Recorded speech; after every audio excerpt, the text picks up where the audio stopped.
It tickles my fancy. Okay. Goosies. I don't have hair. Oof. You got Marcos. That's not. Wait. Yeah, That's true. You do got me. Get over here, Marcus. Let me look at you. I don't want it. Tobin and Leroy, ready to deploy. Had to hit it with a little journalism, but that was a decoy. Better have about me, boy. Okay, Leroy and Tobin, hold to the show, man. Still to the stars with the show, and till then his half moon open. Sometimes go taste like a snowman. No proof, I'm a lie about a motive. No proof, like I always wanted him, I never hated him, I never traded him, and if I did, I never ever traded him. You know what is a star? Like under the city, the driver's side floor. Just like a large, so many more. 10 in the more, never a bar. 8, 10 in the more, 2 to the P. Nothing to you, but it's something to me. Handsome as ever, and cute as could be. You can watch us on YouTube with view for free. This one time for the Twitch. This one time for the text. This one time for the phone line. Whole time wonder what they gonna do next. You know, I just wish you guys would stop the quibbling. Good morning, everybody. Tobin. I don't know where Leroy is. Where the hell is Leroy? I don't know. Oh, there he is. At the Must have been a train to the garage today. Must have been a train catching him up today. Huh? I don't know what was going on. I got locked out. Locked out of your computer or your house? No, my email. Oh. Didn't you just change that the other day? Yeah, didn't you just change that? Yeah, exactly. Exactly. Everything goes with it. Then Friday, boom, don't work. Like they're protecting our email so much, they're protecting it from us. Yeah, they sent me something that I don't even know what's spam or protection anymore. I just don't open any emails anymore. I don't open any emails. I don't touch anything. One time somebody sent me 9 tutorials. I'm like, this seems like it's a virus. Wow. And then one person's like, would you like your Odyssey email protected? I'm like, that's what a virus would say. You would say that's what it would say, dude. I'm not touching anything. Nice try. Not me. Nice. I open everything. Well, yes, I am helping currently a Nigerian prince. A lot of his money. So let's get to headlines brought to you by the new Palmetto Ford Truck Super Center. Why buy your truck at a car store? Palmetto Ford. We know trucks. I don't understand why we see those commercials where you can feed a kid in Africa for 12 cents a day, yet the Nigerian prince is trying to steal all your money. No. This is an unfortunate situation that has happened to him. We will reclaim our money together. In waves. In Prince Zamabuda. Last night or this afternoon, Team USA came back down big to beat Serbia 95-91, and they advanced to the gold medal game against France 3-30. Hey, Sir John on text. He got had by Bleacher Repot. What did he get had with? Jayson Tatum stormed off the court mad because he didn't get no playing time. Oh, he probably did. I mean, that's why those sites are so good. You can't because it's almost too good. It's almost real. You can't really tell what's NBA Centel and what's NBA Central. You can't even tell anymore these days. It's all too close. But a lot of cowards, a lot of chickens did not believe in our red, white, and blue. Did not believe in our Team USA. A lot of frauds out there. You put some raggedy mojo in the atmosphere yesterday. There's no such thing as almost mojo. I just want to be clear about that. There's no such thing as almost mojo. You guys want to be mad at me for no reason, and there's nothing to be mad about. All right, that's not even my Serbian team. They played Jovic 3 minutes, so that's not my Serbia. And second of all, I knew Team USA was going to come back. You knew it. You got to have faith, but a lot of you don't have faith in our country. By the way, Steph had himself a day. That's understating it. Yeah. 9 threes. Needed every one of those too. Yep. Yeah. Would it be even a worse blowout in the first half if it wasn't for him either? Oh my goodness. He was the only offense. Hey, can you say bricks? I gotta tell you who everybody is blaming though, and everybody's mad at, and that's Bogdanović. Oh, they hate Bogdanović. Got too cocky. Wait. Down here, we are familiar with his work.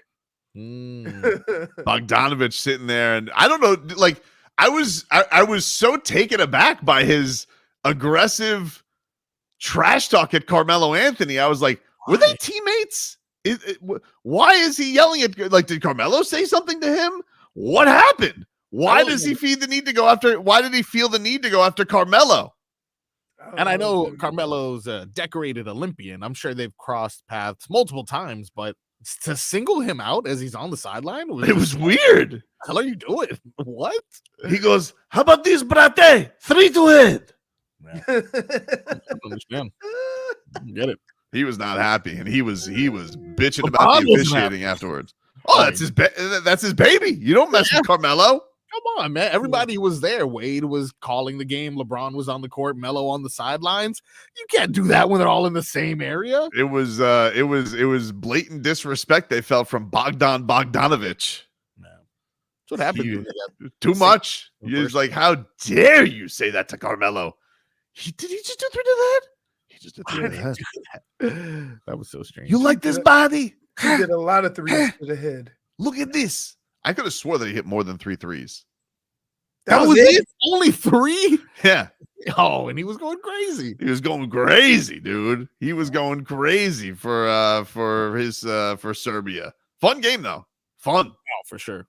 Felt alive. You know, felt like we actually had the. Oh man, listen, they would have lost. Disaster. Oh, not a fun game. Nobody could stop the Moose.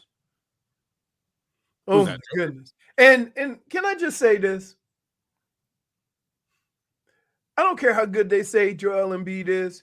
He does not work well with others.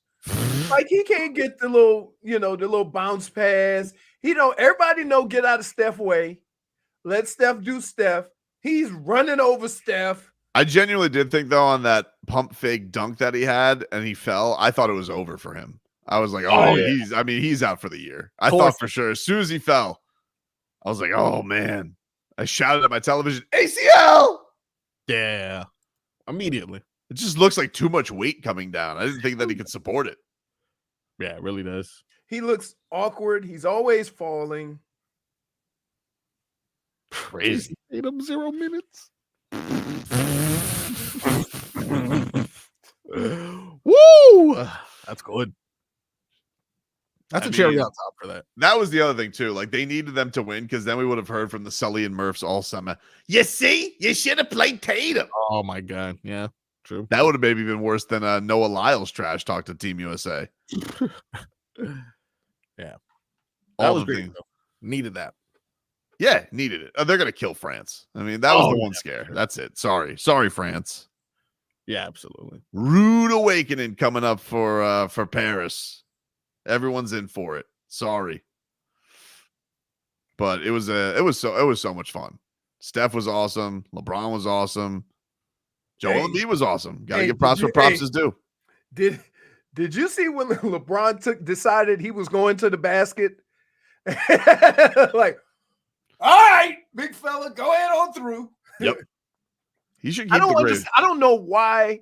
See, when it was like 3 or 4 minutes left and Joker had his 4th foul, I don't know why they didn't try to go at him. Right? Because say what you want, you get rid of the head and they all just fail. You know what I mean? And Joel Embiid hit a fadeaway. I'm like, fadeaway? Ah. It was fun. Magic says, relax. You were supposed to win by 15. France may get a lot of calls. Well, that was the one thing that their coach, who, I mean, just looks all of angry Serbia. He was upset with the calls. He was upset with the walking all over the place. And then how about the Joker move? Yeah. The swim move. Well, first of all, when he said Joel Embiid was traveling, it wasn't a travel. No, it wasn't. It wasn't not even close. They were upset. They were just upset. They didn't want to. Hey, the only thing missing from that Serbian coach was a cigarette. Right? Like, it just looked like he needed a cigarette. Should have played Jovic more, dude. You would have ended up at the better end of it. You got to have youth at the end of these games. Spry. I was thinking to myself, I know if they taking Bam out, ain't nowhere in hell they're gonna play Tatum. No, Tatum wasn't gonna play. Right. Tatum wasn't going to play. Why should he stunk? He stunk the whole series. He has stunk the entire series, the entire run of the Olympics. He has not been good. Actually, he stunk the entire playoffs too. If you want to go, He back. really has. Yeah, he is not. He's been sitting here riding coattails now for 2 title runs. Insane. He really, honestly, Well, we would have never heard the end of it if they would have lost. Oh my God, they wouldn't have shut up. How could you not play him? But thankfully, not an issue anymore. Steph Curry, thank you, Steph Curry. And now Kevin Durant's going out at all Nuggets fans on Twitter right now. Why? Oh, is he? Oh, he's just calling them unpatriotic, idiots, bums for rooting for Jokic. Oh, so he's basically doing the you. He's basically saying the same thing that, hey, Marcos, is he basically calling Tobin unpatriotic? Because you just picked another player on the same team. Well, he didn't play, though. No, I was rooting for America. I was rooting for America. Goodness. I said this the entire time. I was rooting for America. Can I say this? This is a story based on your recent history that you probably shouldn't have brought up. Why? Because you basically convicted yourself. I don't convict myself. I rooted for America. You were the guys who were all cowards. I'm not the one who has in my text. Oh, Serbia. You guys were scared like Scooby-Doo.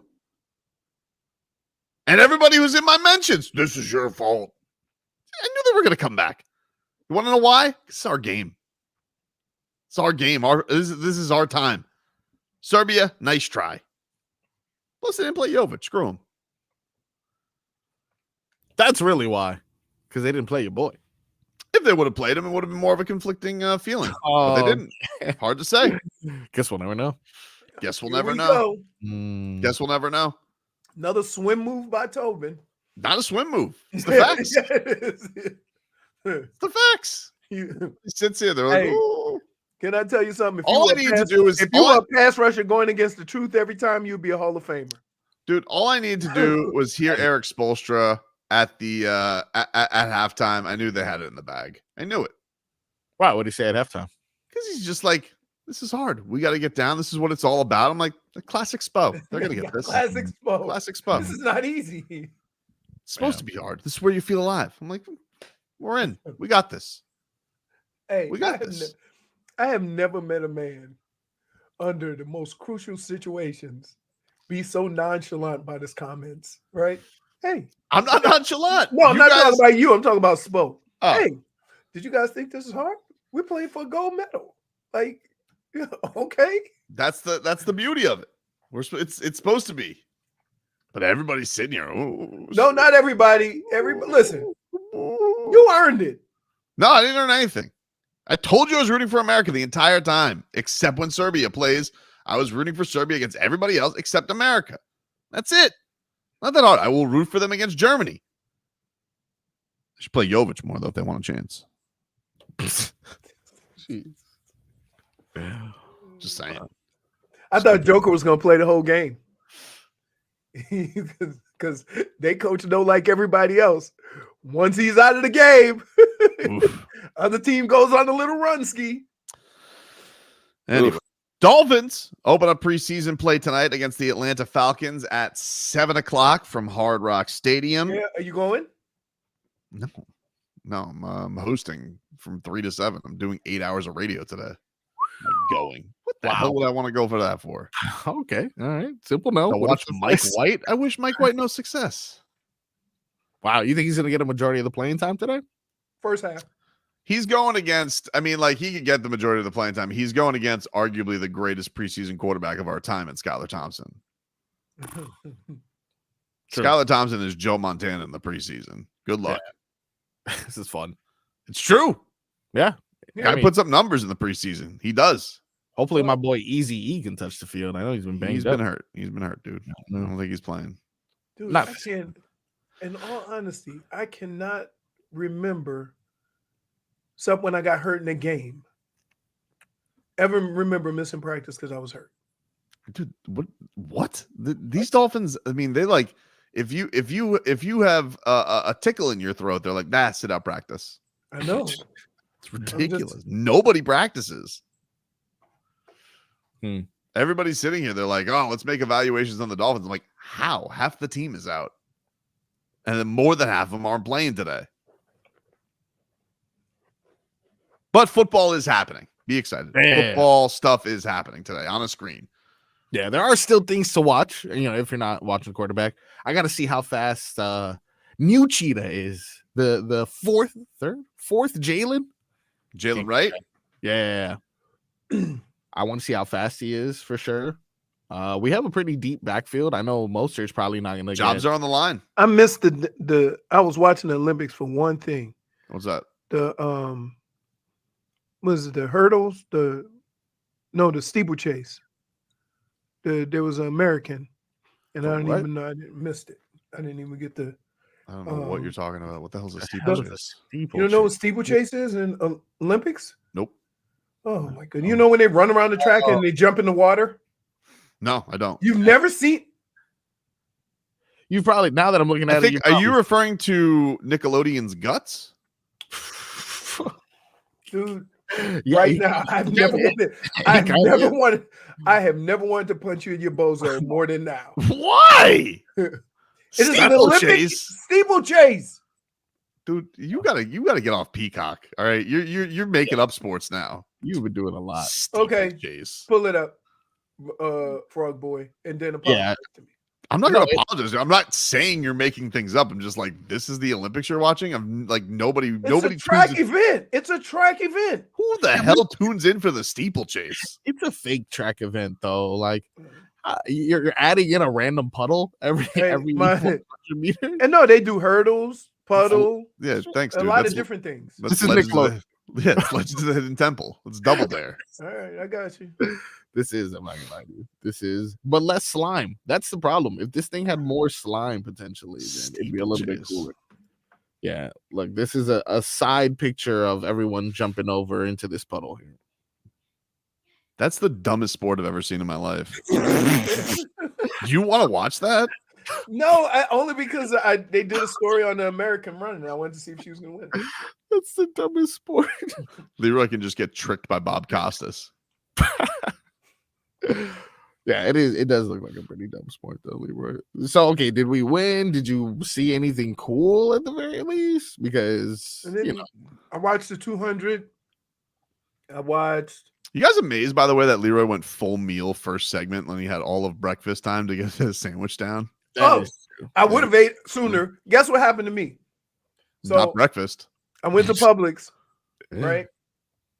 Went to Publix, stopped over at Starbucks or whatever.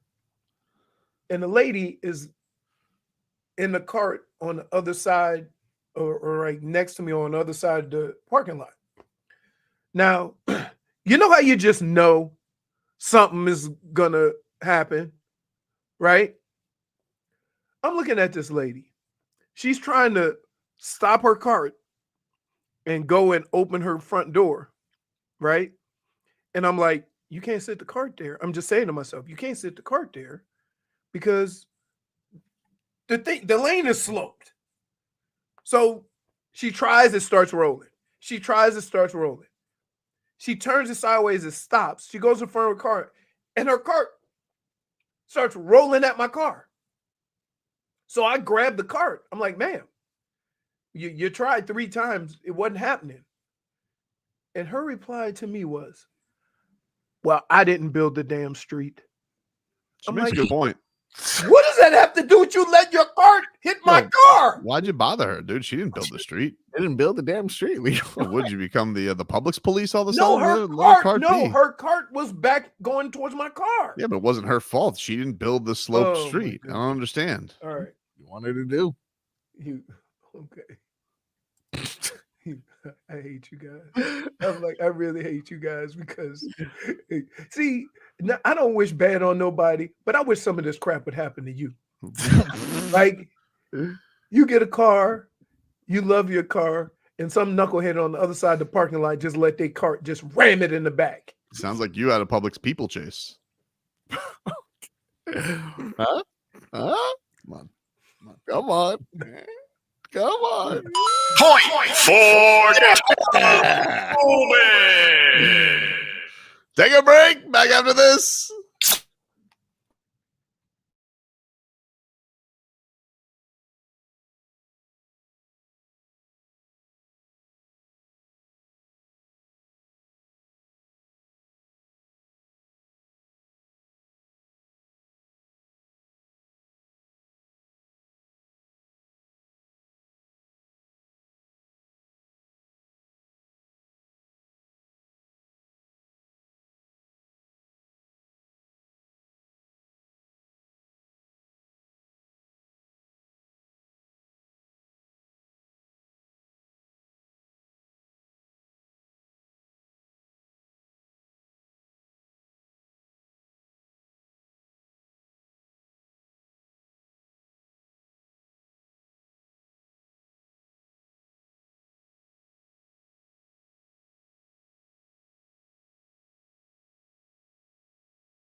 Welcome back, everybody. Tobin and Leroy here with ya.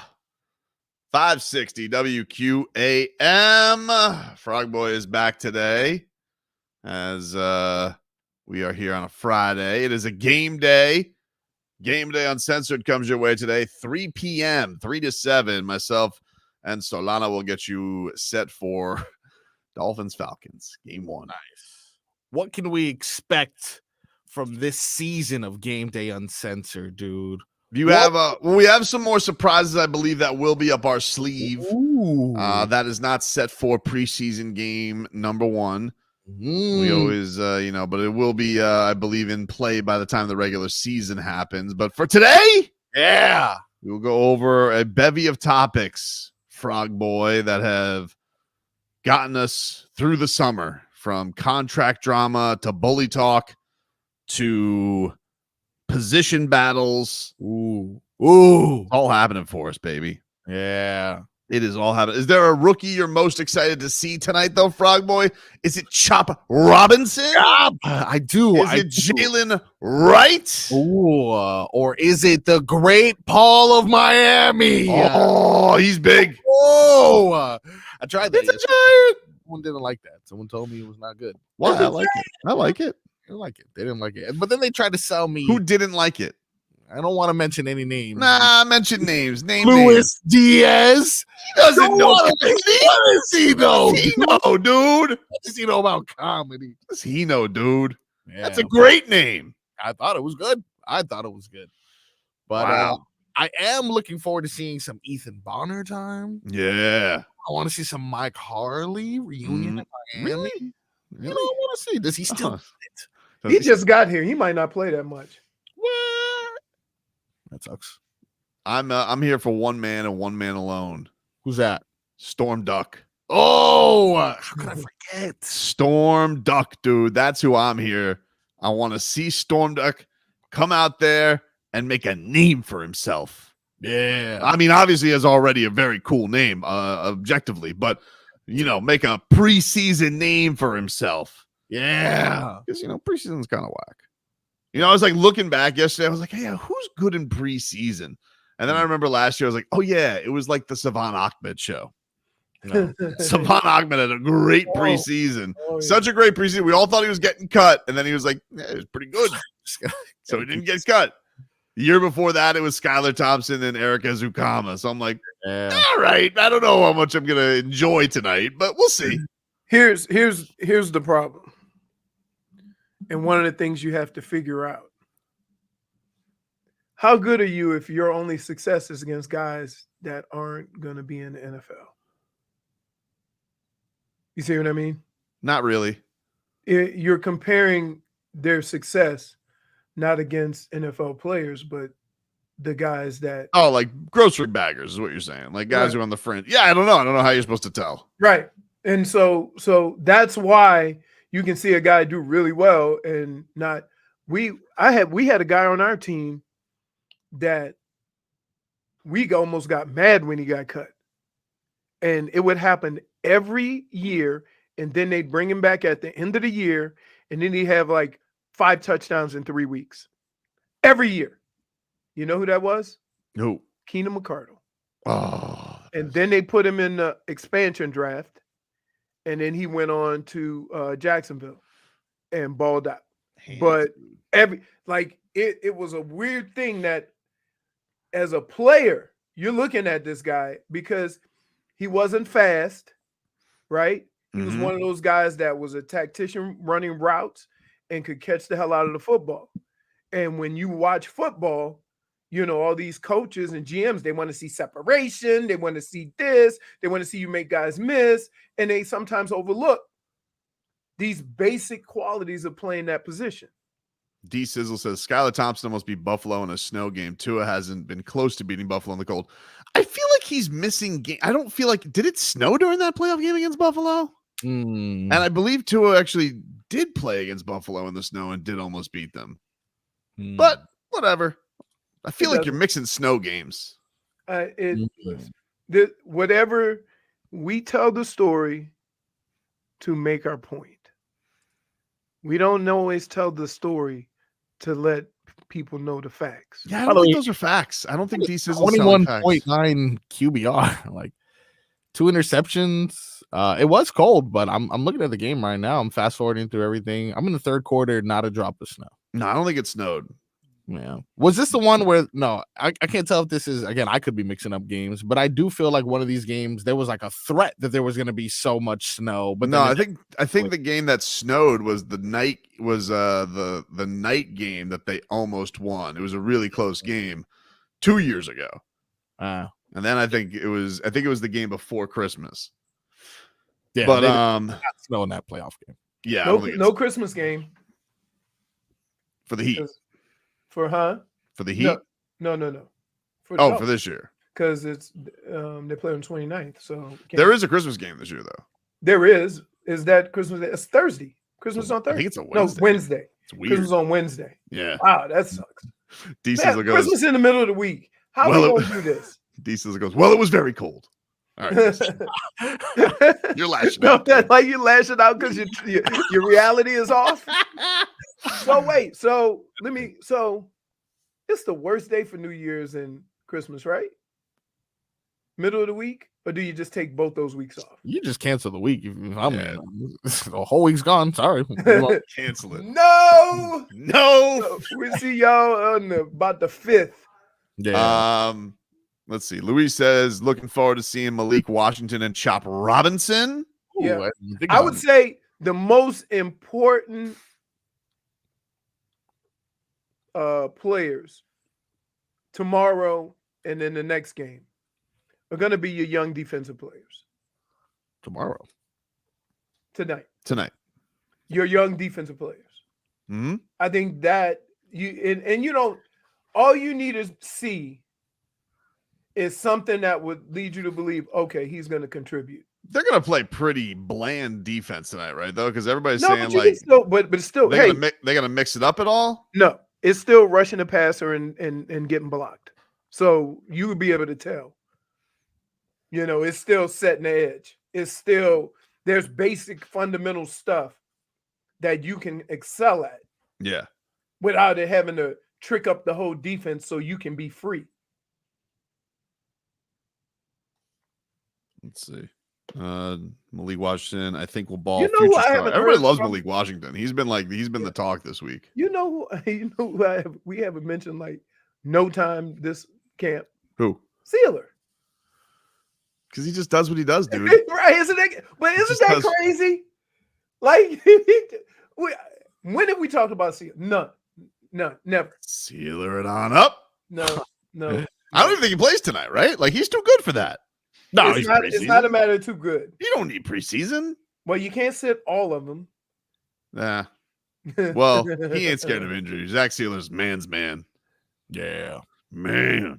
You know why? And now that I think about it, you're right. But we've been so focused on whether or not Jalen Phillips is returning, how Chop Robinson is doing, and Calais Campbell's voice. It's just distracting. So Calais Campbell said this week, he goes, we follow Zach Sieler. Zach Sieler is what's going to make us great against the run. Yeah. I was like, oh, I like that. Yeah. He also mentioned upon coming here, it's nice to be with someone who has a high football IQ. So Steelers are making an impression just quietly. I'll take it. He just goes out there and he mauls. That's what he does. It's something to be said though, where you play next to a guy and you know where he's always going to be. Right? One of the, some of the unbelievable offensive lines I played with, I knew each player's, I won't say strengths and weaknesses, but I know what they preferred. Right? Like you have a 200 and our center was 270 and our left guard was 260, 265. Now the 265 is a Hall of Famer. So he was a runner. So he's going to jump an angle on a guy. He's not going to sit there and fight him up. So you just have to kind of wait for that angle and then run accordingly. But you got to know these things, because the strengths and weaknesses of your guys. I think it works the same on defense. It's going to be fun to watch tonight. Look, football, the glowing warmth of football is just comfort. It's just comfort. It's not going to be good, but it's there. There was a game on last night, and I had to decide whether I wanted to look for the preseason game or look for steeplechase. So I tried to find steeplechase. So you did not stick around for Patriots Panthers. Oh my goodness! Can I just tell you? Can I just tell you? If that game was played on during the regular season, they would get a 0.02 viewership. Right? That's about as bad a game as you could make in the regular season. What was the final score? 17-3 Patriots. And everybody's talking about their other rookie QB, not Drake May. They're all talking about Joe Milton. Because Joe Milton had like this insane scramble, and everybody like he's been making like all these viral plays in camp that they're going crazy for, like, which is definitely what you want as the Patriots. Like, look, maybe he turns out to be an awesome story, but instead of your first round pick quarterback, your sixth round pick quarterback is what everybody's talking about. But keep in mind, they've did this before. Replacing Tom Brady, replacing Drew with Tom Brady. Yeah. So if there's any organization that would not care about where you got drafted, it would be that one, right? Somehow Bailey Zappi's still a thing. I'm looking at the box score right now. He's still sticking around. Bailey Zappi. Tell you what, if you ever start for the Patriots, your shelf life at the NFL is just like way longer than it needs to be. If you're a quarterback? Yeah, Garoppolo, Brissett. Brissett's back with them. Yep. They got Jacoby back. I think Jacoby's going to be their starter. What? Good luck. Yeah, I think Jacoby Brissett's going to be their starter. You're like, good luck, my friend. I thought you liked his time with the Browns. I did. But I'm just saying, like, that's where we are. That's where they're doing everything they can not to play Drake May right away, right? Look, dude, they rode back taxes of pain. They rode it. You had 20 plus years of just easy living. You had your time. You got a couple of bills due. Take a quick break. Back more to this. This hour of Tobin and Leroy.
Back, you're watching the summer games and thinking to yourself, man, I know one place I want to be a gold medalist, and that's in the bedroom. So you don't want to peter out and finish bronze. Why not try Blue Chew? Blue Chew is a unique online service that delivers the same active ingredients as Viagra and Cialis, but in a chewable form and at a fraction of the cost. Now you can chew it and do it. And because it's an online service, no doctor's visits, no awkward conversations, no waiting in line at the pharmacy, ships right to your door in a discreet package. And we got a special deal for our listeners out there. You go to bluechew.com, use the promo code SHOWPONY, all one word, SHOWPONY. Use that at checkout, and you're getting your first month for free. All you got to do, pay $5 for shipping, but use the promo code SHOWPONY at checkout, and you are getting your first month of Blue Chew absolutely free. So what do you got to wait for, man? Get atop that podium. It is time to style and strut like a champion out there. Go to BlueChew.com. Use the promo code ShowPony. Get your first month free. That's BlueChew.com. BlueChew.com. This week.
Welcome back, everybody.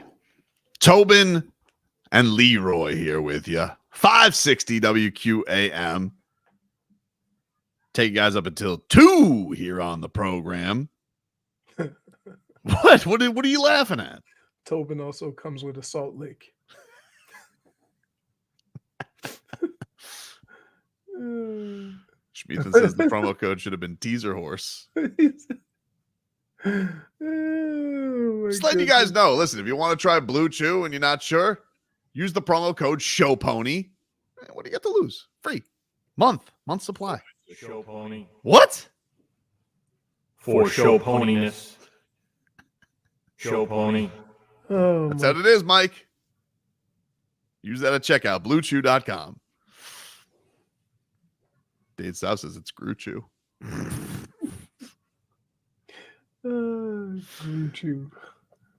Tonight at 7 o'clock, we got a Dolphins preseason action. We'll go down the whole slate later on with Tickle My Fancy and see what we got going on there. They had joint practices this week.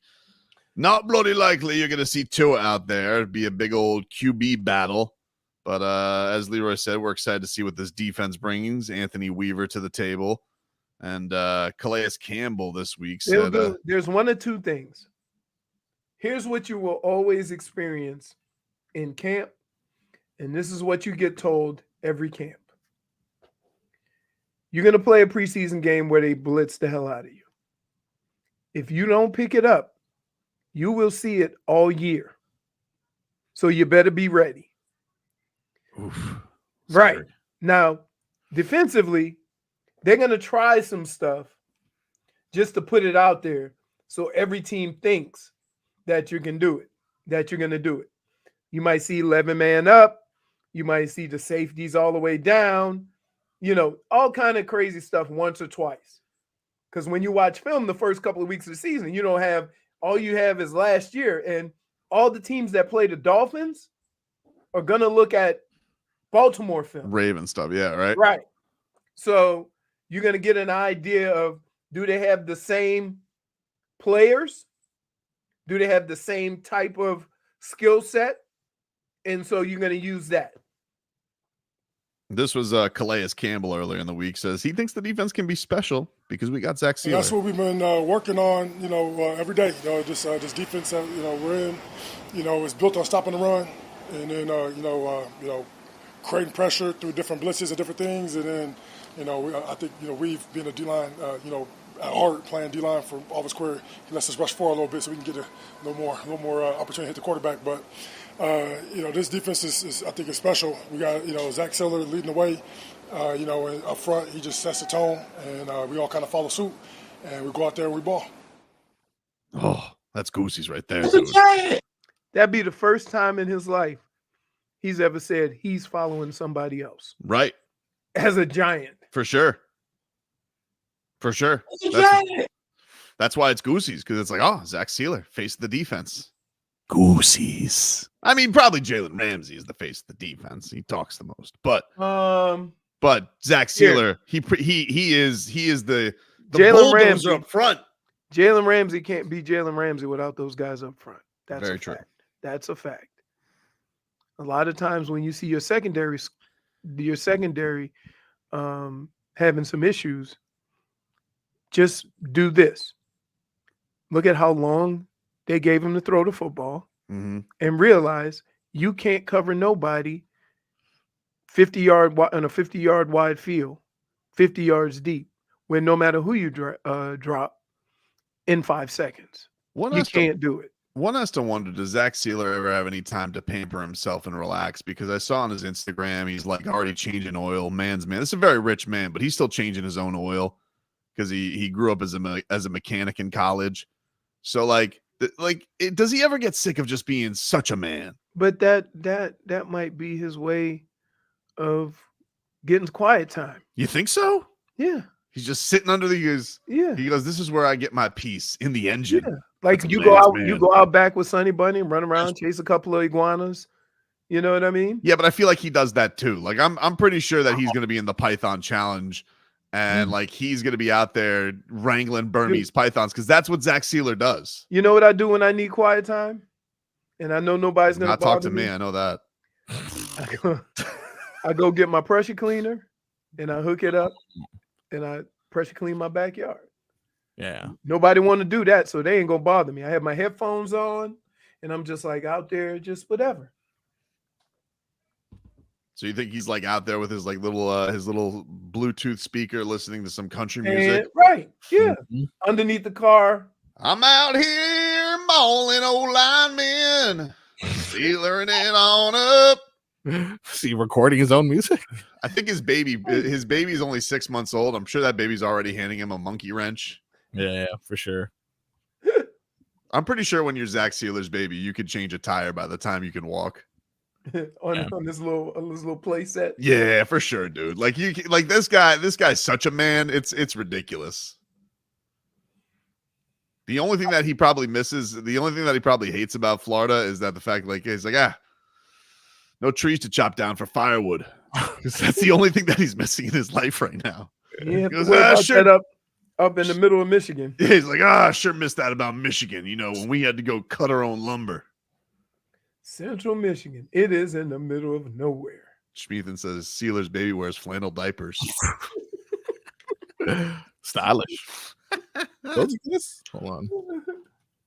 Are you really looking to see if they make flannel diapers? I mean, Nah, fortunately. Dade South says Sieler goes back and hits the sled. So you picture Sieler being so addicted to football. He's like the baseball players who put a batting cage in their backyard. Yeah. He's the only football player with a sled in his backyard. Wow. Come on, honey, I need it. She goes, why? Sometimes I need the mall. She goes, why don't we go for a walk at the mall? He goes, not that kind of mall. That kind of mall. Not the Joe Rose Mall walk. And I promise you, his wife by now understands, and she ain't asking him to go to no mall. Right? You don't think that they've ever, like, you don't think Zach Sieler's ever gone to, like, get tailored up for a suit?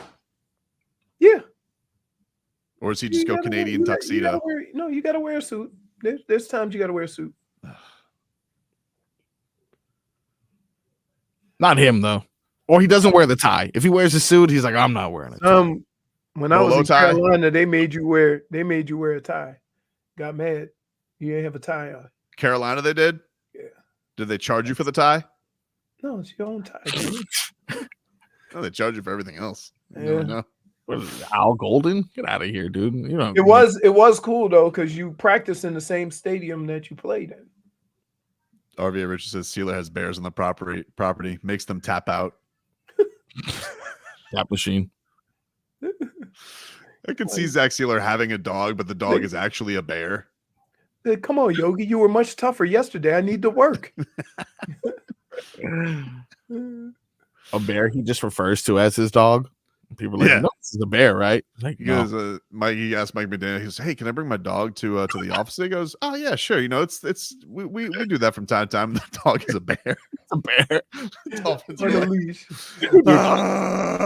You know your dog, right? Yeah, what's the bear's name? Fluffy. Yeah, exactly. You're gonna have like just the lamest name, and then the bear's gonna be sitting in the back of the pickup, like Zach Sieler's like Zach Thor? Sieler, his dog bear, it's either got like a Thor or it's got a really cute name like Fluffy, or maybe he named it like Toby Keith, Mr. Twinkles. It's okay if I bring Mr. Twinkles tomorrow. Is that okay? Everybody thinks it's gonna be a little dog. Dude, that's a bear. You understand it's a bear, right? Oh, you guys got a problem with my circus animal? He goes, oh, okay, I get it. So Tua can bring his pet, but I can't bring my pet. I understand what's going on here. It's my service animal. He gets a little vest for the bear. Got a little vest. JFig says the bear's name is Dog. Hey, Dog. He's asking Chop Robinson to dog sit. They say, don't feed him that. I didn't feed him. He took it. He goes up to Chop Robinson. He goes, hey, right here, Rook. Listen, rite of passage is you got a dog sit for my bear named Dog. I mean, I don't think you wait. If you say you got a dog sit and the bear's name is Dog, you can just leave the rest up there. Like when you walk up, come here, dog. Oh, hell no. Because listen, us non-intangibles, a lot of us don't like dogs anyway. So there's that.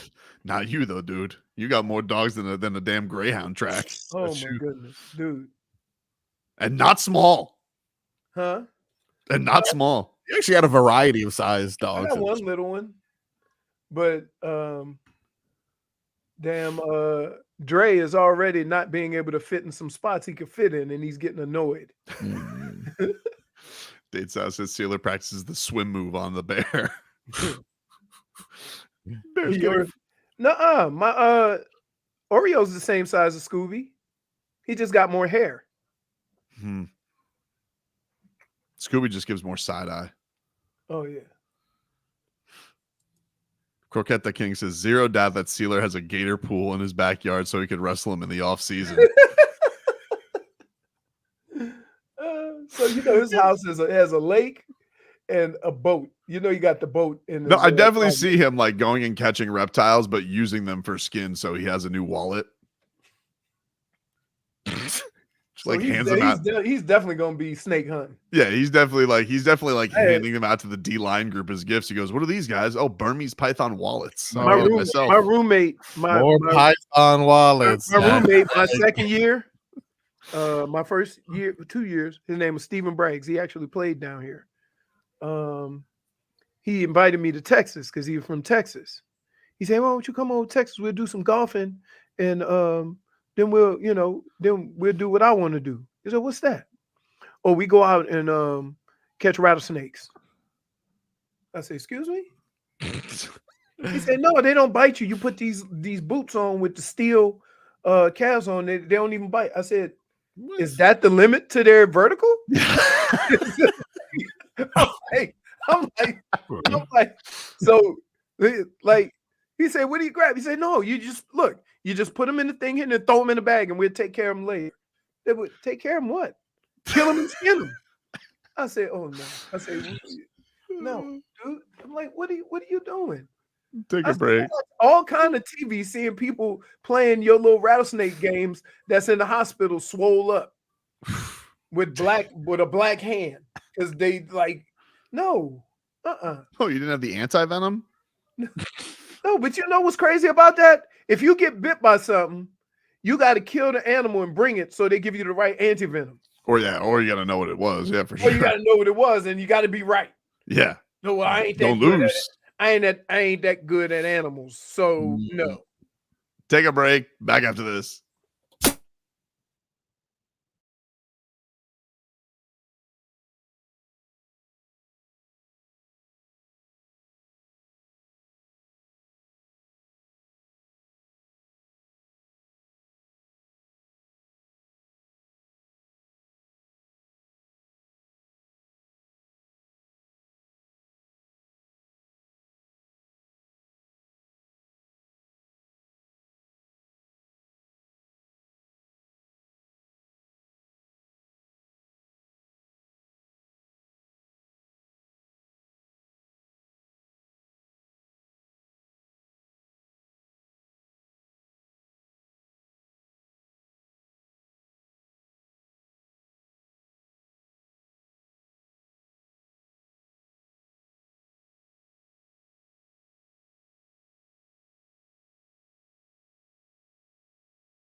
It's time for our Tua.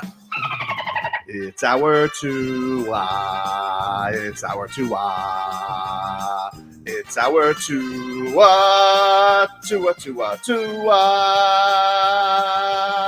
Tagovailoa. Not Tua Tagovailoa. A for effort. Dolphins quarterback. Tua. It's our Tua. It's our Tua. Tua. Tua, Tua, Tua. Tua, Tua, Tua. Can go to hell. Tua Tagovailoa. Dolphins quarterback. Daddy loves you guys. Our Tua with Tobin and Leroy. Check the history of food. Hour 2 of the program, ladies and gentlemen. Tobin and Leroy here with you. 560 WQAM. Get the headlines. Brought to you by the new Palmetto Ford Truck Super Center. Why buy your truck at a car store? Palmetto Ford. We know trucks. Well, listen to shimmy and shake to that truck. Dolphins. Whoa, Whoa! You got a permit for that, sir? Dolphins open up preseason play tonight against the Atlanta Falcons at 7:00. I hate Atlanta. Yeah, screw them, right? Childhood hate. The preseason started. Well, didn't start last night, but it got going again last night. Patriots beat the Panthers 17-3. Giants beat the Lions 14-3. Oof, couple stinkers. That's what preseason is. Oof. I don't know if this is under the category of making a stink, because this seems like a response stink. But CeeDee Lamb has removed all Cowboys stuff from his social media. He was responding to Jerry Jones, who had this comment about CeeDee Lamb, about the urgency to get the contract done. And here was Mr. All In. Saying there's a sense of urgency as you begin the preseason to get CD done? No. Why you say that? I went to high school or I went to college. I don't know why I said it, but I'm just saying I don't know. I don't have a sense of urgency about getting it done.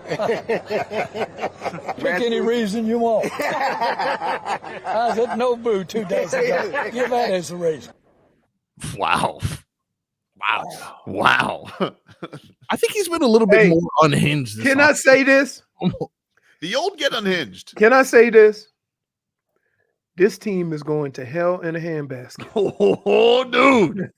Are you kidding me? CeeDee Lamb simply responded to that on Twitter by just going LOL and then removing all his Cowboy stuff. That's like lie. Right? I don't know. I was at Nobu. I'm all in. Just at the end of sentences.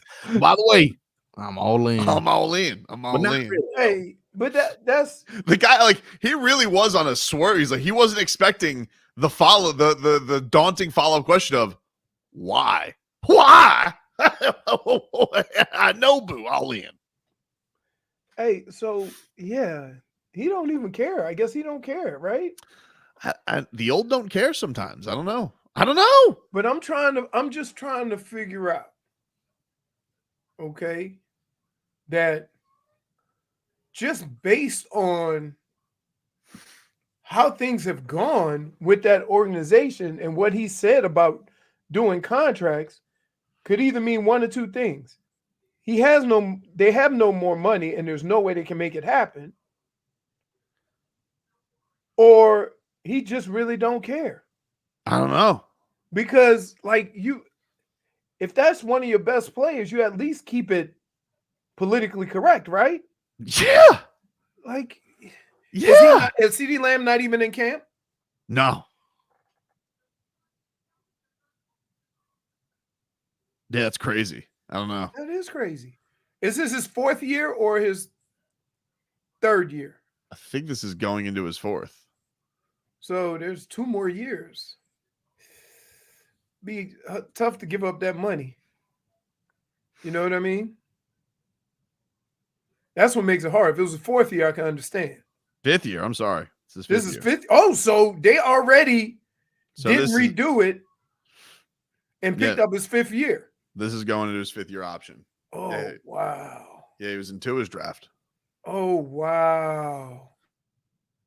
Now that changes a lot because now you got to kind of everybody gets a contract before now, right? For him, yeah. Yeah. So this is a 10 gamer, right? He had, I mean, yeah, his numbers were sick last year, dude. 1,749 yards. Jesus.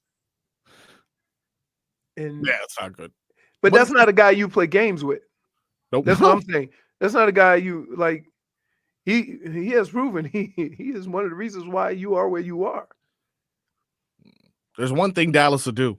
They'll lose a wide receiver. Wide receivers go in and out of Dallas like nothing, man. Okay. But then don't put it all on Dak then. Why?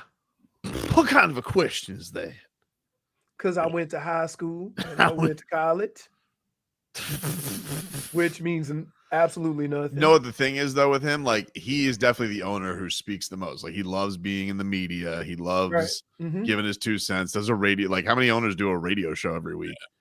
He loves being out there. I think if Stephen Jones had his way, he'd be like, all right, Dad, time to dial it back a little bit. But here's the thing is that's probably why he still has the same coach, because any of the other coaches that have been halfway decent, who have also been that, had that big ego, he's gotten rid of. Whew. Wild, dude. Wild. That's something. It is. Why? I'm not even a Dallas fan, and I'm like, yikes. Yeah. You know what I mean? Yeah. It's like watching a couple fight. You're just not going to even have a conversation with 1,700 yards? Not even a conversation. No urgency, dude. And that's what they're saying. Is there a sense of urgency to sign him? No. Let's. He said that with Emmett. That one year they started off 1-3. That's true. Yeah, he's been around this, so that is the thing. Like, I've been there.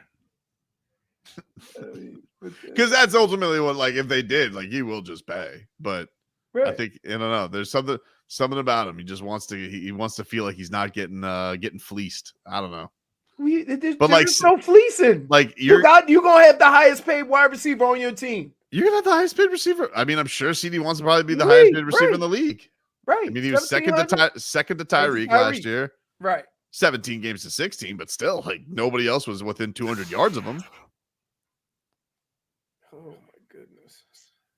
I'm all in. He is like, wow. Isn't that the most yards by I think that's the most yards by a Cowboys receiver. Maybe. Yeah. Maybe. I'm not sure. Take a break. Back after this. This hour of Tobin and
Welcome back, everybody.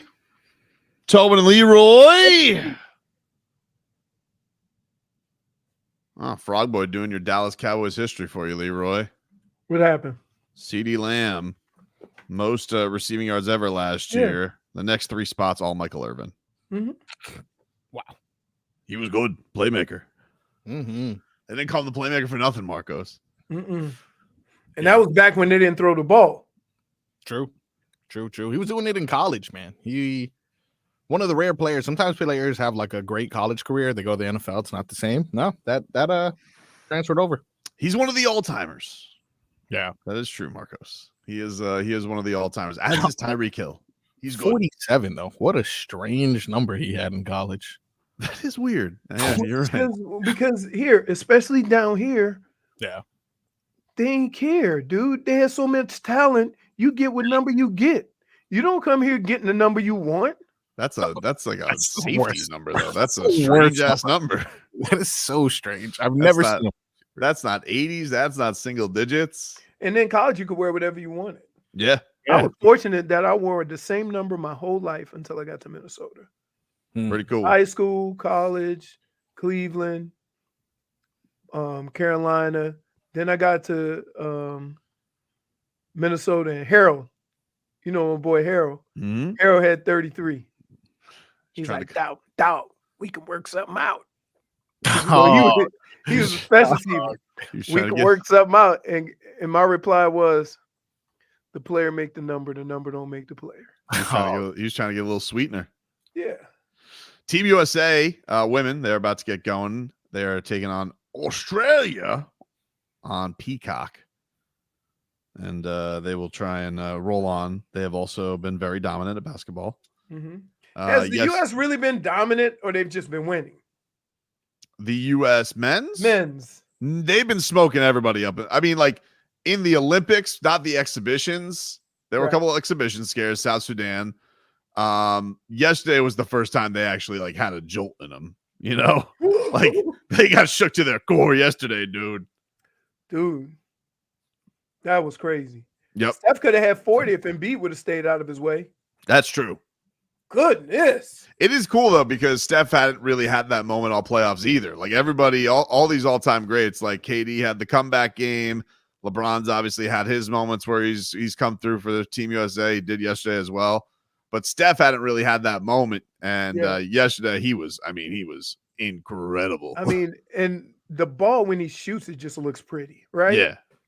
Yeah. Like, oh no, he missed. He is such a hypnotizing player. It's really cool. I don't understand at this age how he can still run around so much. I don't know. He runs around constantly. I don't know. I mean, he had all those. It's interesting too because he's been a little banged up, post KD and all that, but he had this is a guy like they didn't know he was going to be anything. Right. He didn't really get into his own until. Because keep in mind, he signed a 4-year, $40 million contract, his first contract. Yeah. Because he was banged up before he got to the extension. And then he blew up. Man, that was crazy. He was unconscious yesterday. Really, really cool. I mean, look, and I tell you what, man, a lot of those guys on Serbia, too. There was like everybody makes 6 guys with 3 threes. I was like, who the hell is Micic? Abramovich? Right. Bogdanović got too cocky. I thought it seemed like he made 12. I thought he did too. I was like, look at him. I was like, he only had 3? There must have been 3 monster ones because I was like, he had 20-something points. So no, I know he was hitting other things besides threes, but I was expecting him to have, like, when I looked at his box score, I was expecting him to be neck and neck with Steph with how he was acting. And honestly, that last 3 came when they were up by 15 already. Like it wasn't like they were clutch threes to. That's when you can start feeling yourself when you're up 15, making threes. I don't know how to read Serbian, but I definitely searched Bogdanović on Twitter yesterday to see if I can decipher how angry everyone was at him, to see if they were pissed. I don't think the Serbians are going to be mad. I think he's going to be regarded as a hero. I think if anybody is going, if they're mad at anybody, and that's kind of been what they've been lashing out at, they've been lashing out at the refs. Oh yeah, that's But right. I don't think you think Bogdanović. Wait. My thing is, just because your coach said it was traveling, it wasn't traveling. Traveling? Like, what are It you? wasn't. Let me see what Bogdanović. I get the. How the hell do you spell Bogdanović? By the way, I just got a torrential downpour for about 5 minutes. Wow. It was brutal too. It was kind of dark over here, but it's lightening up, I guess, if you will. No lighting. It's lighting up. Yeah, I see the sun, and the trees have had enough. They just laying flat. Trees. They've had enough. Yeah, headline, New York Post. Serbia's captain claims U.S. got help from referees in Olympic clash. He said, we tried to talk to the referees. They just walked away. But it's okay. U.S. doesn't need help against us, you know. We didn't have that type of help when they were grabbing us with two hands and all that. What are you even talking about? They had some flopping yesterday. There was this one. Oh, yeah. LeBron was really mad about it, which obviously everybody was like, this is not the guy. Exactly. Yeah, for sure. That don't sound like America talking. What? I was rooting for him yesterday. See what I'm saying, Marcos? Marcos, see what I'm saying? He was furious about it.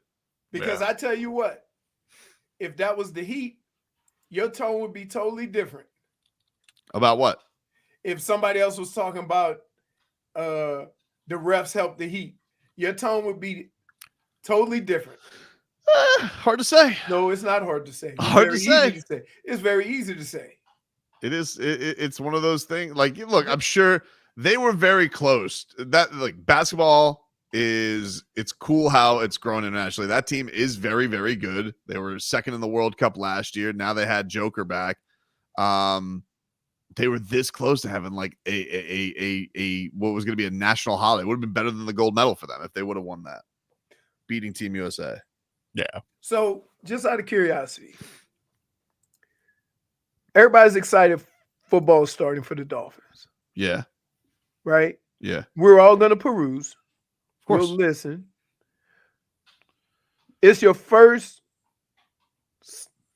football down here since last year. Yep. How many people go to the game? Tonight?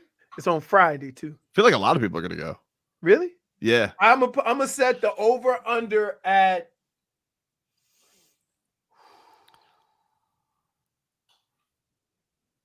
40,000. I think that's a good guess. I think it'll be over. Okay. What? I think, yeah. You don't think so, Marcos? Listen. I gave a $5,000 a 5,000 people bump up because your enthusiasm. I was gonna say 35. I feel so like I the last pushed it time, up to 40. Well, remember this: when you're a season ticket holder, you have to buy preseason games. Right. That's even more incentive not to go.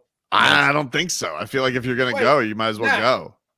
Now, as well, my grandfather and I had season tickets. Like when we had the preseason, we would go. Like it's like, what else are we gonna do? Not go? Now, as a person who has now become a fan and goes to games for one reason before the game, that's tailgating. Mm-hmm. Right? I cannot go to a game without tailgate. Right. Can't. I'm not just walking into the stadium. Mm-hmm. No tailgate, no game. Mm-hmm. How's tailgating going to work in a preseason game on a Friday? I think it's going to work pretty strong. It's not going to be like opening week, but I think people are going to be into it because it's on a Friday, because it's going into the weekend. Like, yeah, I think it's going to be pretty strong. Pretty strong. Not a pulling out all stops, but like if Marcos wanted to go do one of his like man on the streets today, he'd have plenty of material. Like you're envisioning a situation where there's going to be a ton of empty seats. Say it again. You're envisioning a scenario where you think there's going to be a ton of empty seats? Yeah. I don't think so. You know why? It's preseason. I just wait. Hold on. Let me see, because people listen to me, people that have season tickets. You ready? Mm-hmm. Nope on preseason football. Sucks. They hit you full board. But also, like, if you're gonna see, this is what I'm saying. Like, when we had season tickets and you had the tickets, you just kind of went. Like, you're like, what are we gonna do? Not go? Paid for them. Might as well go. It's a hike. I mean, I'm just saying.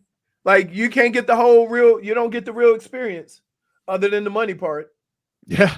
Yeah, that's true. But like, listen, I'm gonna say this: if you want to go to a Dolphins game, there's a bunch of tickets available. I would agree with that. I would agree, but like, and you could get them for free. But I think that the Dolphins, but again, like if you still have sold out Dolphin season tickets, which they do, there's still going to be a really good amount of people that go because they're just fired up to go. So you say over 40,000? Yeah, I think so for sure. Easy. Now, is last year the first one? Well, the last one is a road game, I think, right? Because is it because so next week's home in the road. Yeah, next week's Washington. So I don't know. You guys want to know how much showed up last year? For the first preseason game? Yes, for the first preseason game against the Atlanta Falcons. Last year, according to the official game book published on NFL.com, the Miami Dolphins had an attendance of 64,638. The first preseason game? That's it, it, dude. I'm telling you. Yeah. Okay. That's all I can say.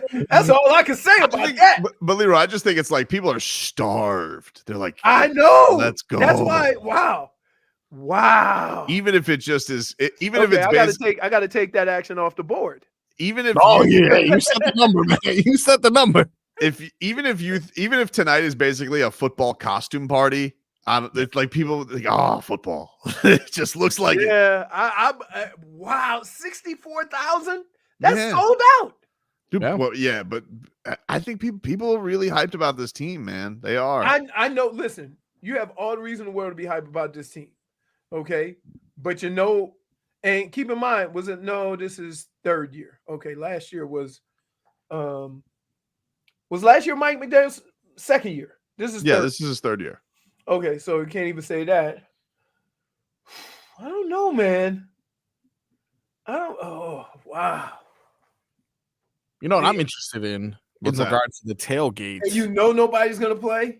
I know that is the other thing. Hey, here's the thing, Marcos. Yeah, I have learned. Here's how I figure out when the tailgate opens. Yep. The tailgate opens when Tobin starts the pregame show. Pretty much. 3 p.m. Game Day Uncensored coming your way today, ladies and gentlemen. 4 hours. During the week, y'all start at 10 or 11? When the season starts, like for 1 o'clock? Yeah. Whatever. What is 4 hours? Oh, no, that's 9. 9. That's when I think the gates open at 10. Yep. My question is, will the Colombia-Argentina match have any effect on tailgating? Like, have they have they gotten everybody out of the vents? Yeah, like, are there going to be people still piling? They did tear that stadium up. I felt that was terrible, right? You're gonna terrible. You walk by the vent and people are going to be talking to you. Timbo's like, what are Hawk and Crowder going to play for an hour? I think they're doing their show for an hour. I think. Yeah. Take a break. Take a break. Back after this. WQAM.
fancy.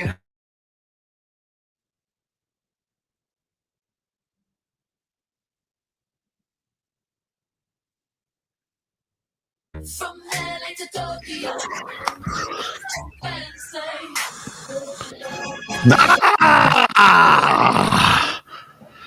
It is time, ladies and gentlemen, to tickle Leroy. Fancy is tickled. Leroy, What's up? how are you? I'm good. Today, Leroy, as we speak, underway. Maybe you want to throw it on Peacock right now. Team USA women taking on Aussie, oi! Oi, oi, oi! To take to advance to the gold medal game. Took your fancy? No, I'm gonna go ahead on and say I'll be watching other stuff, but I'll keep a little looky-loo. Tight game thus far. Just turned it on. 16-18. Australia has the ball. Just turned it over. USA in the lead. Do they have a Patty Mills? I'm waiting on someone to say good day, everyone, and then I'll let you know. HD2. Leroy tonight. 7:00. Mm-hmm. Hard Rock Stadium. The Miami Dolphins in preseason action. Yep. Welcome in the Atlanta Falcons. Tickle your fancy? Now, we all know what I feel about preseason. However, for work purposes, I will take a looky-loo. Couple of guys I want to see. I want to see how those young pass rushers do. My fancy is tickled.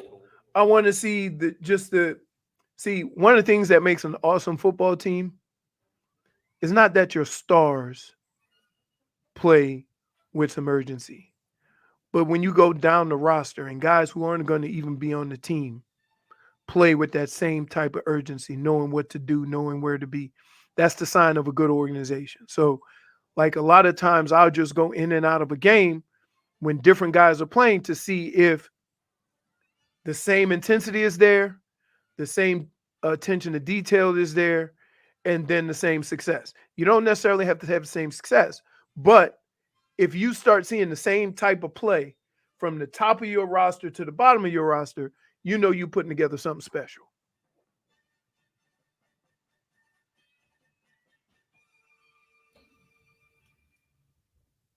Oh, I tried to be nice, dude. I pointed at my What are ear you twice. doing? You're not looking at the screen. You're muted. I apologize.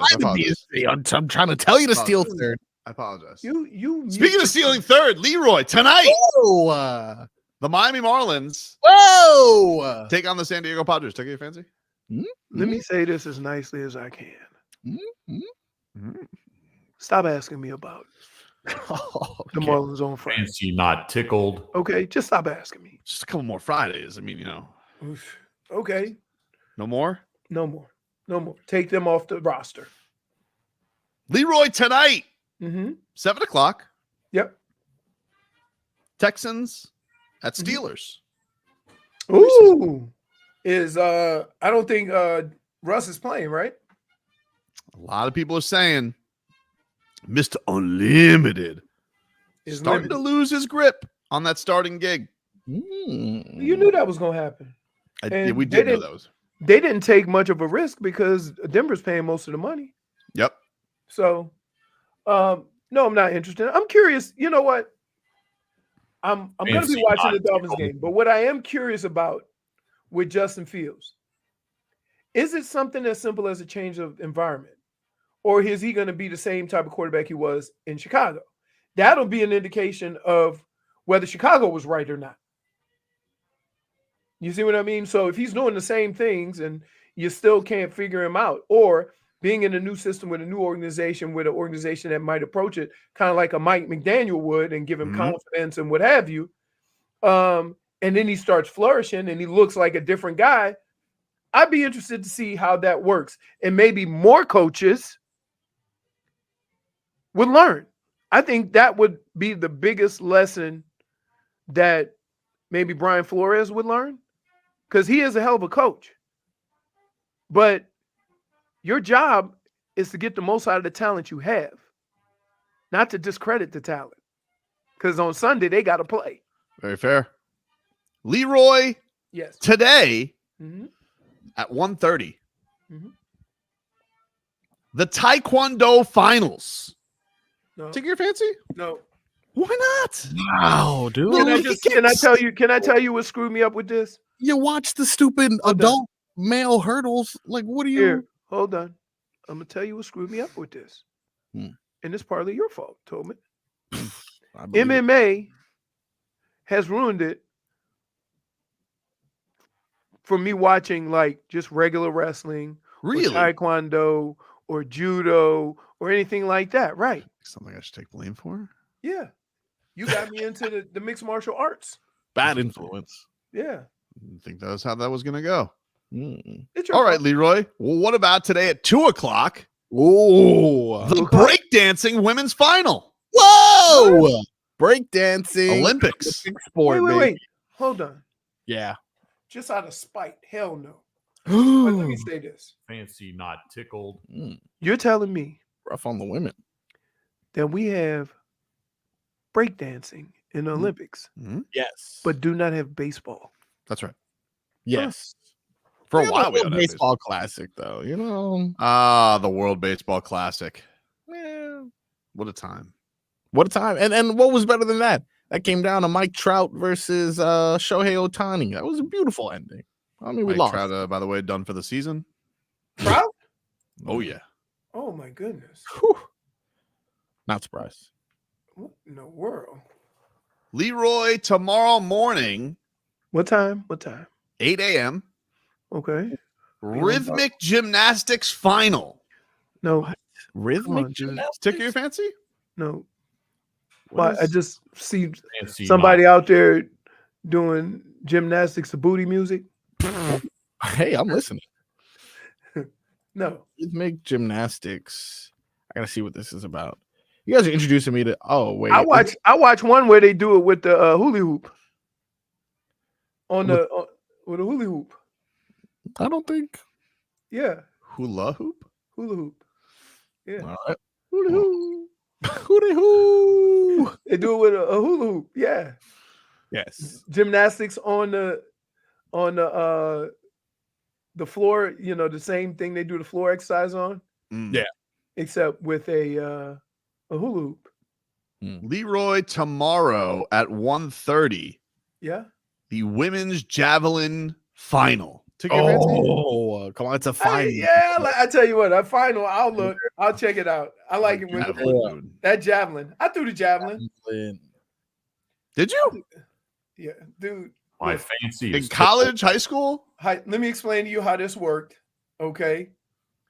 We would win track meets because we would win all the events, long jump, triple jump, 100, 200, 4x1, 4x4, 400, and 800. Nobody ever ran a mile or 2 miles, and nobody did the javelin, shot put, or discus. So our coach, one day, we were in the district, our coach said, he's looking over at the shot put. There's only 5 guys in it. 6 guys get a point. So he's looking around. I'm sitting there. He goes, Leroy, go get us a point. I'm like, in what? Shot put. I said, I don't know how to throw the shot. You don't have to. So I go over there and get the point, right? The discus What comes place? up. Last. Oh, come on. The discus comes up. Leroy, go try to get us a point. I ain't getting no point because they had like 8 guys. Oh, okay. But it's the first time I ever touched it. Yeah. So then Did you throw the javelin? Like, did you No, do wait. the spinaroonie like they did? No. Or did you do frisbee style? no. I say, I don't know what to do. Do what they do. That's what he would say. So then we got the javelin, right? We didn't have a javelin, nothing. Hey, what I want to do? So Ward was in the javelin. I said, hey, can I borrow your javelin? Sure. Right? I won. What? Oh, Yep. Wow. And Ward did it at Michigan. Wait, so Ward had his own javelin? Like it's not No, just his a group of school. javelin? Oh, it's a school No, javelin. yeah, you don't. I would be pissed if I was Ward. You think they having like a box of them? I would be I would be furious if I was Ward and I was like, I have worked at the javelin so much. I have my own javelin. My javelin. And Leroy comes out here and he wins the javelin and he doesn't even own one. And then I got to go to it goes district and regional. Yeah, that was lucky. so good. It was a lucky throw, I guess. Tomorrow, Leroy, 3:30. The gold medal game. Team USA v France. USA. Tickle fancy? Yes. USA. That's what I'm talking about. My fancy is tickled. You think no matter what they sit in the huddle, like remember when Jordan said he got Tony Kukoc? They go, let's get Gobert.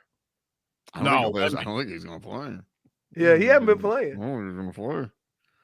They might have to give that treatment to old Victor Wembanyama. I got to tell you, he's impressing me every time I see him, even though he looks like a windsock.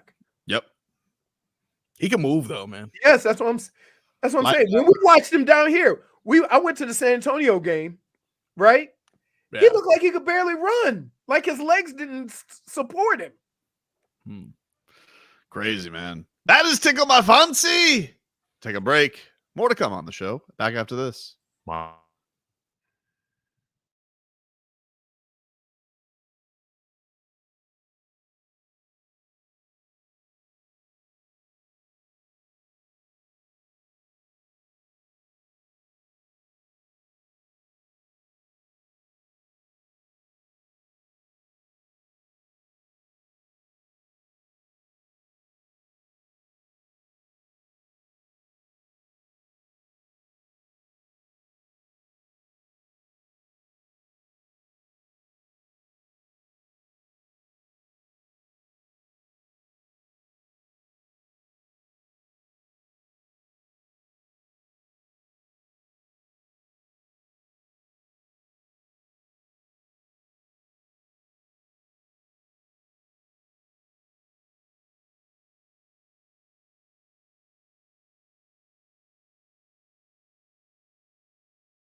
Welcome back, everybody.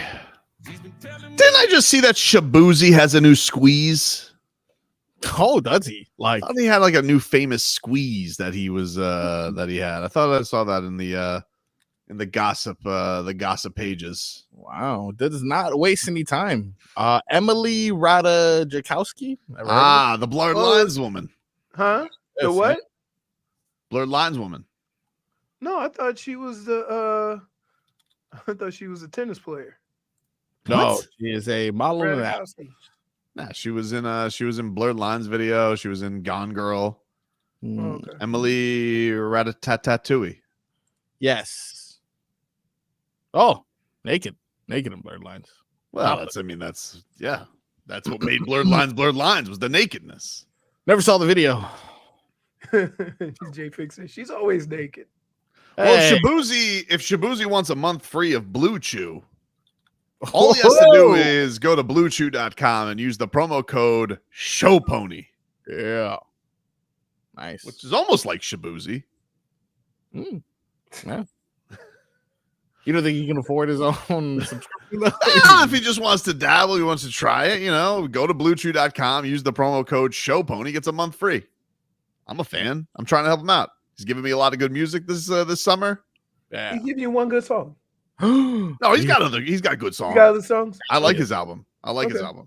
I wasn't like JFig. It took a month to listen Oh to an album. my goodness. Jeez. I listened to Shabuzi's whole album when I was on my way back from Georgia. I was like, this is good. Wow. He's good. He's got a future to Shabuzi. Is it considered country because he's a rap artist? He does a little bit of both. He's got some country songs. He does some with rap. He's not going like Lil Durk where he's just, when he's country, he just has Morgan Wallen do the country parts. Like he has his own country parts. All right. Lil Durk, anytime he wants to do a country song, he just calls up Morgan Wallen. Hey Morgan, I got a part for you. Tap into that real quick. Get that market. Appreciate that, Morgan. Yep. Well, that's what this fraud Post Malone is doing. I saw this Post Malone. He's got like a who's who on his entire album. I'm like, what are you, DJ Khaled? You're just using every big country star known to man? Yeah, do your own work, Post Malone. Here's the difference though. Post Malone is a hell of an artist. If you're just getting to the point now where you're saying that, you haven't listened to any of his other stuff. I've heard his songs. We get it. I know what Post Malone's whole bag is, but I'm just like, of course he's going to be #1 country artist. You got everybody. You got a damn Team USA version of. Might as well have LeBron, Steph Curry. Oh, who's the greatest basketball player known to man? Post Malone. Why? Look at his teammates. He's coattail riding. That's basically what they say about Tua.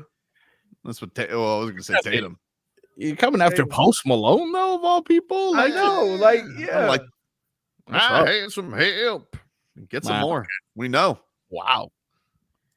Well, not to get too far from what we were saying earlier, I'm coming back with some more Shabuzi on this next break because good album. Good album. JFig says Georgia and Kendall, big difference. I gotta tell you, JFig, when school's back, the drive, not really. Same thing. Kind of the same. Hey, especially for training. So I know next week we all gonna be. Next week is gonna be bad, dude. Is Broward or Dade or like Palm? Like when? So my daughter's school bus, picks her up, not close to the house. So you have to drop her off at like 8:15. And I'm like, okay, if I drop her off, right, then I'm going to be coming to work extra early, but that's going to put me in more traffic. Yes. It's a vicious cycle. Damn kids. Let's get the headlines brought to you by the new Palmetto Ford Truck Super Center. Why buy your truck at a car store? Palmetto Ford. We know trucks. Fins, Falcons, tonight, 7 o'clock. We've been talking about it. Are you going to take a little nappy poo or going to get some lunch? Just had some lunch. Wife had a school break, so she brought home some Chipotle. which was delicious. Oh, Chipotle. wow. I don't get that. So that was good. The best thing, this Chipotle we have by our house, game changer, because they have the pickup window. Oh, what? Ooh. Yeah. Do y'all live in an area with a lot of Latinos? No. Okay. Not really. I'm just saying, because, the pickup window is big in that community because they used to picking up the little coffees. So any Cuban restaurant or whatever, they got the pickup window. I got a Publix not too far from my house in I want to say in Pembroke Pines. They got a pickup window. It's south. Yeah. Tobin is Hostess Malone. Get it big. Good. That's pretty good. Point for Witcher. I gotta tell you, that sounds like something I would say, but it didn't. I didn't pick up on it quick enough. We will get a look tonight at Michael Penix Jr. Oh, that's right. Michael Penix Jr. of the Falcons. That's a little intrigue tonight. Javon Holland. He says Falcons got a good situation at QB. Don't know what all the drama's about. I mean, I think that's great for both of them. I mean, Penix being somebody that is new to the league but also has high talent, and Kurt being able to mold somebody and somebody grow underneath him. I feel like it's the same as Aaron Rodgers and Jordan Love. You get a young guy that's talented, and you also have a number one quarterback, and then you just build the young guy. And as the number one quarterback who has been in the league for so long and has all this experience, it's just bestowing that upon the young guy, and he can grow 10 times faster. And so when Kurt is done and he's ready to hang him up, then all of the knowledge that Kurt has, Kurt is a very knowledgeable quarterback, he can bestow that upon Michael Penix, and then he can have that same type of career that Kurt has had at a high level. Kind of like what we did with Tua. I think so. You're saying that Javon Holland's taking pot shots at Ryan Fitzpatrick? No.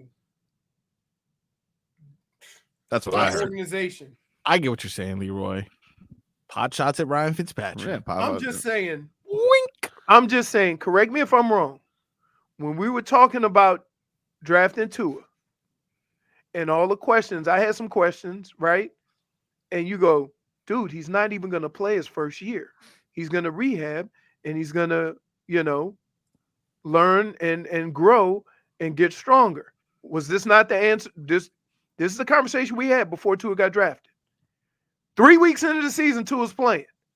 I'm like, oh, okay. And then you have his quarterback who he took his job from. I was fired.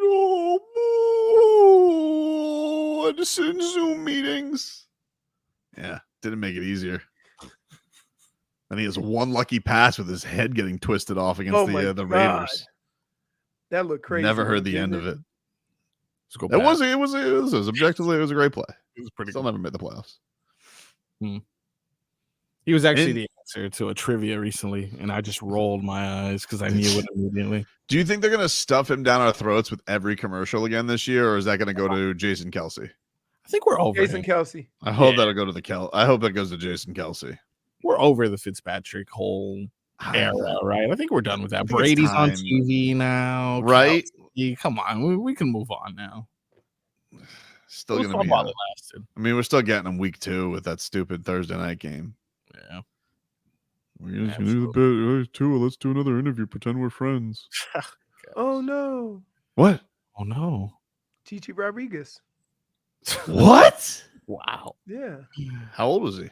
It's rough. 88. Damn. Oh no! Rest in peace, Chichi. Chichi. He would not, like, when we played in this golf tournament with him. In New York, he would not shake anybody's hand who had an earring in their ear. Why? Men don't wear earrings. Strange. Where was he from? No. Chichi is from Rio. Where the hell is that? Puerto Rico. Puerto Rico. Wow. Rest in peace. Rest in peace, Chichi. I think his real name is Juan. You were right. Juan Chichi Rodriguez. Yeah. With his I think I got a Chichi in my family. Wait, just on a side note. Wait, you guys have a Chichi? Yeah, I got a Chichi, a Cookie, a Lala, Tatika. I know Cookie. Yeah, Cookie's crazy. Cookie's crazy. Cookie was greeting everybody like she threw the party. Yeah. Oh man. I'm Cookie. She was claiming centerpieces before people even sat down. I'm like, a second Cookie? Hey, wait. Everybody got wait. Tell me if this is not accurate. Yeah. You have a little function at your house. Mm-hmm. There's always a family member that come over with Tupperware for leftovers. Oh yeah. Yeah. I'm like, why do we have so much butter? Oh, okay. No, these, I'm like, these are empty. I'm like, I have to direct them to the visitors' food because they go through all my refrigerators and I see somebody coming out with snacks. I'm like, hey, where'd you get that? Oh, your pantry is full of snacks. I'm like, yeah, that ain't for you. There's a family that lives here when you leave. Oh man, go to break there, Tree Rodriguez. Okay, everyone has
Welcome back, ladies and gentlemen. Tobin and Leroy here with you. 560 WQAM. That's Pitbull sampled that, but it's actually music from another song. Is it? Yeah. Well, now the owner of FIU Stadium and number one fan of the Dolphins. Oh God, Dude. The only fan of the Dolphins. Dude, stop. That has to end. No, I don't want it to. No. -1. You see who's in the lab? Oh, Kel'el Ware. Oh, is he? Yeah, Kel'el Ware posting this morning. He's in the lab. Nice. I mean, in the lab, the gym for them? Well, the lab's in the next room. I mean, he could just, But he ain't in the lab. He's in the lab. He's there. What do you think? He's just there just to lounge? Or he's going into the lab.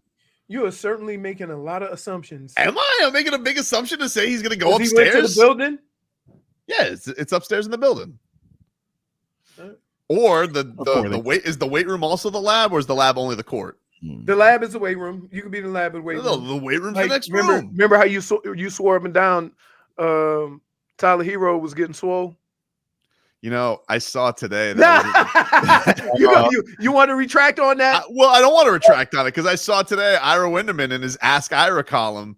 He had somebody asking about swolled up Tyler Herro, and he's like dismissing it. I'm like, why are we dismissing swole Tyler Herro? Because Tyler Herro is not swole. Dude, he's not only swole, but there's a difference between being swole and being fit, right? Sometimes you get ripped because your body fat drops, but you don't really lose and gain a whole bunch of weight. It don't make you swole. When I think of swole, I'm thinking somebody that weighed 210 and then come back and they 230 looking yoked. I'm telling you, dude, he is beefing because up. You can see muscles. You think people are swole. That's not the case. No, that's not the case. I'm telling you. Yes, it is. You say, "Ooh, look at those guns. He's swole." No.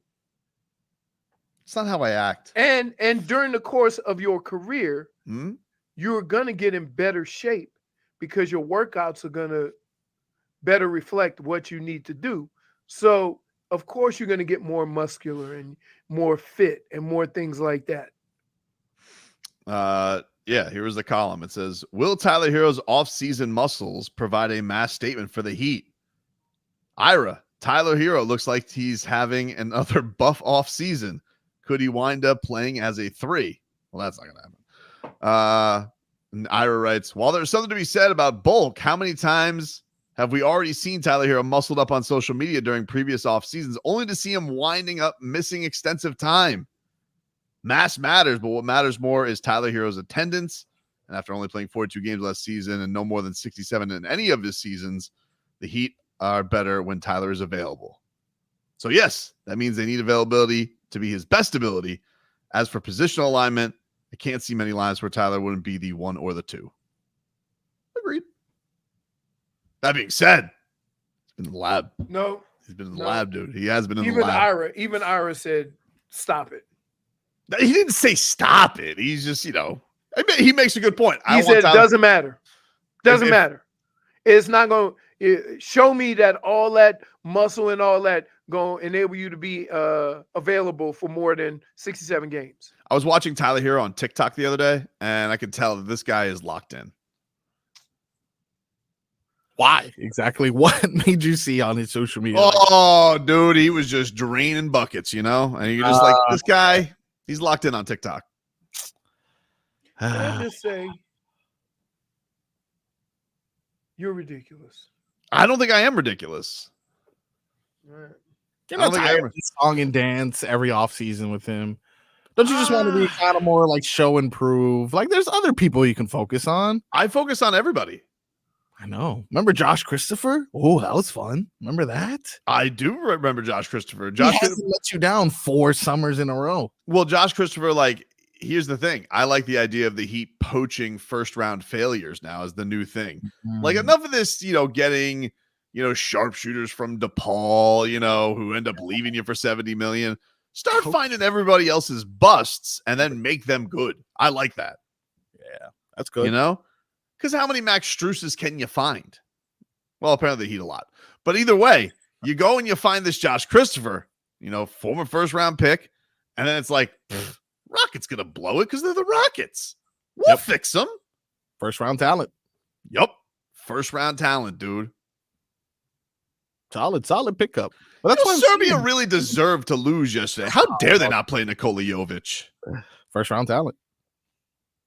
Really a disgraceful decision by that coach. And he has the audacity to go out here and blame the officials. How about you blame your rotations? That's more like it. Let's be real about it. Coach Serbia, you went out there and you got arrogant and you played old-timers rather than the next generation. Was this man not there, arm in arm with you, starting for you for a silver medal team last year? Reap what you sow. Enjoy the bronze with your so-called MVP. This is why I would never root for them. So who they play in the bronze medal? Germany. See, this is why I never root for them. And they play. Why are the games not back to back? They play first thing in the morning. I don't know. They play at 9 or at 8, and the gold medal game's at 3:30. You know who else is in the lab? Kevin Love. Love. He was in a plunge. What kind of lab is he in? What? Well, it looks like he's in some kind of mystical garden here. No, he's in Minnesota. That's what? How can you tell? I mean, it's California, where he's from. I gotta find out. It ain't Florida. He looks like he's in a forest of some He's in Zach Sieler's backyard. Nah, because Zach Sieler would do that in a garbage can. I think Zach Sieler's ice plunges only are concocted of lakes where there was actual ice fishing going on. I'm telling you, he's in Minnesota. It looks like Minnesota. You think he went back to Minnesota? Yeah. You think he got rid of his place? Yeah. I feel like Karl Anthony Towns lives there. Or how long he was in Cleveland a long time too. He might still have his place there. I don't know, man. I think he's probably Love's lab is located in Century Village. After signing with the Heat, Kevin Love sold his home in Cleveland. So we know it's not that. All right. JFig says it's about the trees. Yeah. That's why mystical? I know it's not California. It could be Northern California though. Interesting. Well, anyway, he's getting what he's got going on. Want me to call him? I mean, if you could, that'd be really nice. Yeah, for sure. You want to call Kevin Love? I'll call him and ask him where is he. Love. Kevin, where you at, buddy? Have you golf with Kevin Love? No. Oh, just a Minnesota thing? I knew KG before he became a cranky old man. Because remember, he got drafted right out of high school. Yes. So he used to be on our sidelines all the time. Yeah. Then became a bully. You guys hear that Steven Adams story that came out recently? No. What happened? Where apparently Steven Adams' rookie year, KG was lining up against him. KG, notorious trash talker, began talking that stuff to him. And his response was, no English, buddy. And KG left him alone.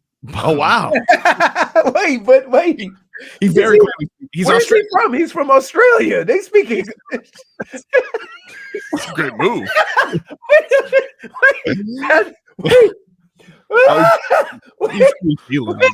Wait. And KG didn't respond. Hey, y'all speak English, don't you? No. Apparently, he didn't know until this story came out on social media, and KG responded via Twitter saying, I got you at the next LA Fitness run. Hey, by the way, that is hilarious. You guys want to know something in even two more? ways. One, that he got away with it, and KG thought he didn't speak English. You guys want something even more surprising about Steven Adams? Proud New Zealander. 23? No, he's 31. Still, wait. I was thinking he was older than 31. I thought for sure he was older than Kevin Love. Yeah, that's what I'm saying. Man, 31. When's the last time? I feel like he's had like an ACL injury for like 2 straight years. I know. I haven't seen much of him, right? I don't know. Great move by him, though. Very savvy. Savvy for Steven Adams. He said he would have cried had KG talked to him. Yeah. No, he's notorious. I think Chris Bosh said that he gave him the worst trash talk of all time because he called him a mama's boy. He goes, that really bothered me. You know, Crowder talks about this when we do our comedy sets where he has his insults, you know, in the chamber already. Whether or not they apply to you, he already knows what he's going to say. He said only one time he managed to say something that actually hit someone the wrong way. I believe it was a Patriots player. I can't remember exactly who it was, but yeah, you got into a fight with Matt Light. Yeah, that was different though. That was maybe it was that guy, but I'm not sure. I know he got into a fight with. Didn't Matt Light grab his dreads? Yeah, it was intense. It was intense. Dude, I think I saw a fight with Corey Fuller and who's the center for the dirtiest player, Winters for Green Bay. I don't remember. They got into a fight and Winters spit on Corey Fuller. And that's a no-no. And Corey Frank Winters. And Corey poked him in the eyes like the Three Stooges. Listen, this was in '96. Yes, he got fined $30,000 for that. Yes, hey, yes, it was him and Frank Winters, right? Yeah. Yep. But you couldn't see the spit. All you could see was him poking him in the eyes. So he got the fine. We'll take a quick break. Back with more of this.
But he good. He gonna be all right. Welcome back.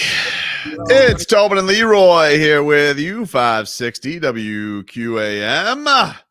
Take you up until 2 here on the program. Oh, hello, Jennifer. Hello.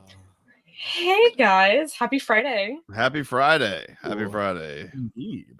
Man, I am just basking in all of this Jayson Tatum Twitter fodder that's going on right now. It's good. Wow. His mom is demanding answers on Twitter. What? Yeah, I thought it was a fake story. Then I checked. I was like, oh, real. Wow. Okay. Yep. I didn't expect that. Like, I knew that we were making a big deal out of it because I know that we're Boston fans are furious. Boston fans are furious, dude. Which makes me happy. Which makes me. This is like a double gold medal. Because it's not only winning the championship, but doing it with their sweet baby prince. Which, by the way, you'd think they'd be happy because 2 of their players are playing great. 2 of their players are out there doing good things. Nah, can't be that. Gotta have your cake and eat it too, you chowder heads. Anyway, we'll get to it. But first, let's mix it on up, dude.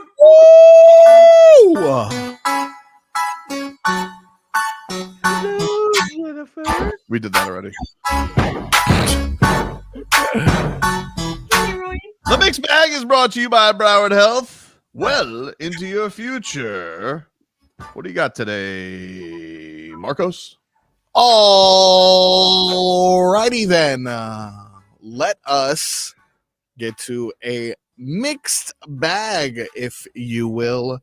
Today, we got a preseason game for our boys. But that is not the only rookie we will be watching this weekend. Really? Whether it's on the field or in Hard Knocks, has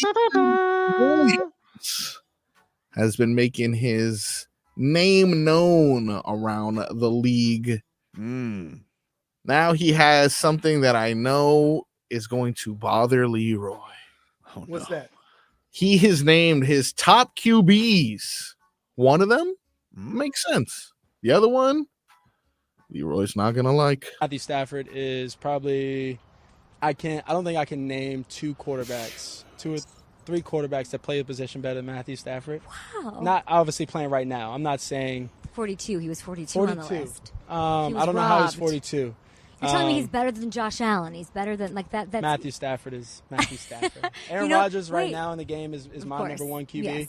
Which obviously last year he got hurt and things like that, so that's it kind of varies for the top 100. But you don't play Aaron, you play Matthew though. Yeah, Matthew's Week top 4. 2 in the league. Who's this? This is Caleb Williams. Okay. Well, isn't he an LA guy? He played for USC. Yeah. I don't know if he's from LA. I'm not sure. Matthew Stafford is awesome. I don't but he does have that 0-16 on his record. He does not. Why not? Because that was the year that they got to draft Matthew Stafford. Oh, okay. So he came after that. All right. You would hold 0-16 against him like he's Cleo Holder bleeping Lemon? They hold the first 2 years against Tua. What? Even though the organization was playing defense against Hold on. Let me get this straight. You would have held that against him if that was a thing? No, I'm just saying people do. I think he's one of the best quarterbacks in the league. I don't have a problem with what he's saying.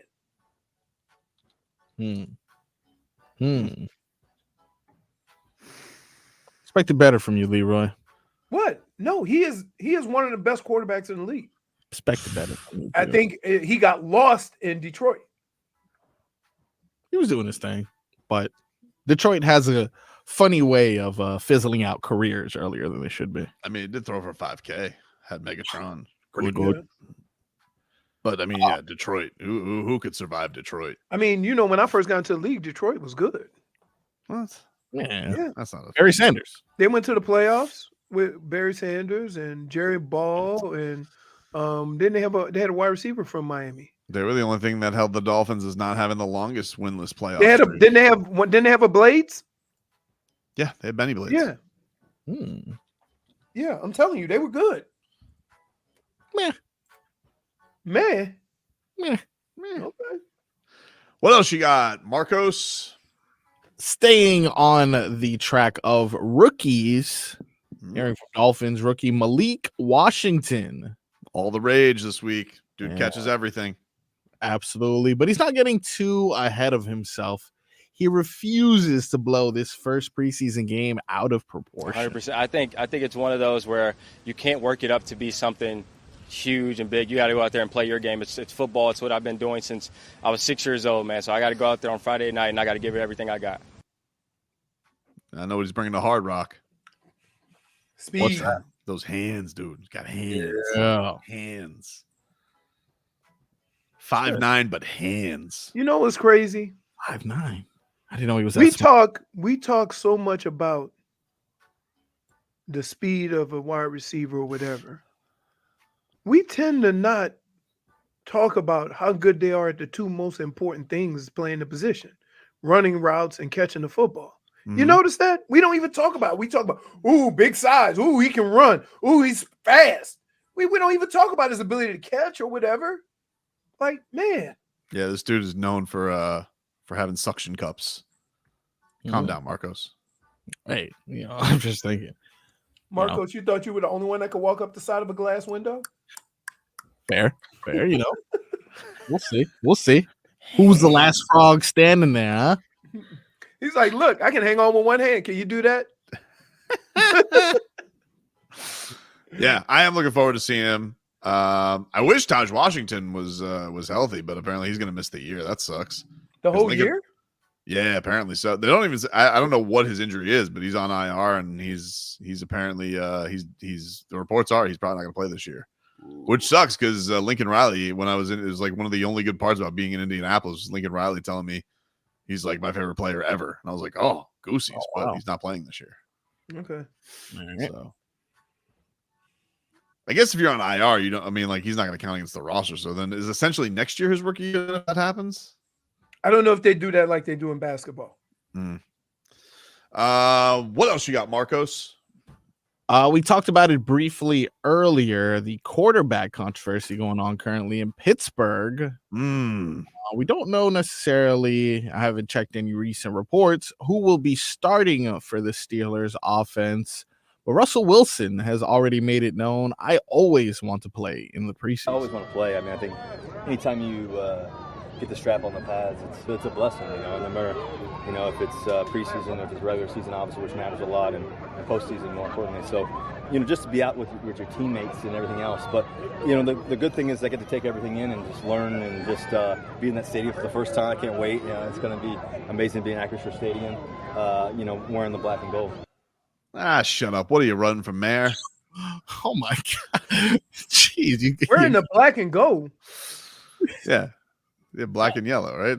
It's black and yellow, black and yellow. Yeah, don't play. Can somebody let him know he doesn't play for UCF? Already starting off on the wrong foot. No one hey, says. Like in his efforts to be so genuine, he does seem so fake, right? Hey guys, like Rust even here. with the I was doing lunges in the aisle and stuff like that. Like hey guys, Russ here. I was thinking about something, Steelers Nation. They call them the terrible towels, but I think we need to reflect positivity. What about the terrific towels? Okay. That would get him right the hell out of Pittsburgh. Spicy. Let's keep a positive energy here, huh? He's weird, dude. What is his slogan now that he is in the Steelers? Because it was ride on or whatever the hell it was. It was go Hawks. But what does he say now? Like, what does he say to sign off his videos? Nothing, because they don't play that. Them some blue collar iron workers. They ain't in for the no. I feel like Mike Tomlin's gonna be sick of his ass. I just got to be honest with you. Like, I don't picture Mike Tomlin dealing with the nonsense, like the empty calories. That's just not Mike Tomlin. That's what he's gonna say. Hey, we got too many guys up here with empty calories. like, you know, it's gonna, because he just selling like it is. All right. What else you got, Marcos? Last one comes from Leroy's former teammate. Who is that? That is none other than Hall of Famer Chris Carter. Yeah, another guy who caught everything until he was a Dolphin. Yeah. Father Time makes everything a little bit off. Yeah. So does that South Beach water. He caught a case of the South Beach flu when he came down. He lived down here, so it didn't matter. Yeah, I heard what happened. The Boca Fast program. Chris Carter, though, apparently had a less than friendly run-in with Brendan Tobin's boy, Skip Bayless. Oh, no. Oh, yes, indeed. Chris Carter claims he once threatened to punch Skip Bayless in the bleeping face. This is the former Vikings receiver. I'm on there doing the show. I do the show and everything. And then all of a sudden, this is when the Tebow phenomenon was going on. So I come on there on a Monday, and, you know, we're trading barbs and everything. We go back and forth, back and forth, back and forth. And then I just level set it and was like, listen, if throwing the football is important in the NFL, Tim Tebow will never be a starting quarterback in the NFL. So he got defensive, and then he came back and said, well, that's why you didn't win a Super Bowl, which got nothing to do with nothing. We went to commercial break. I took my earpiece out, and I told him, I'll never be on your show again. Yeah. And if you ever say anything like that to me again, I'll punch you right in the face.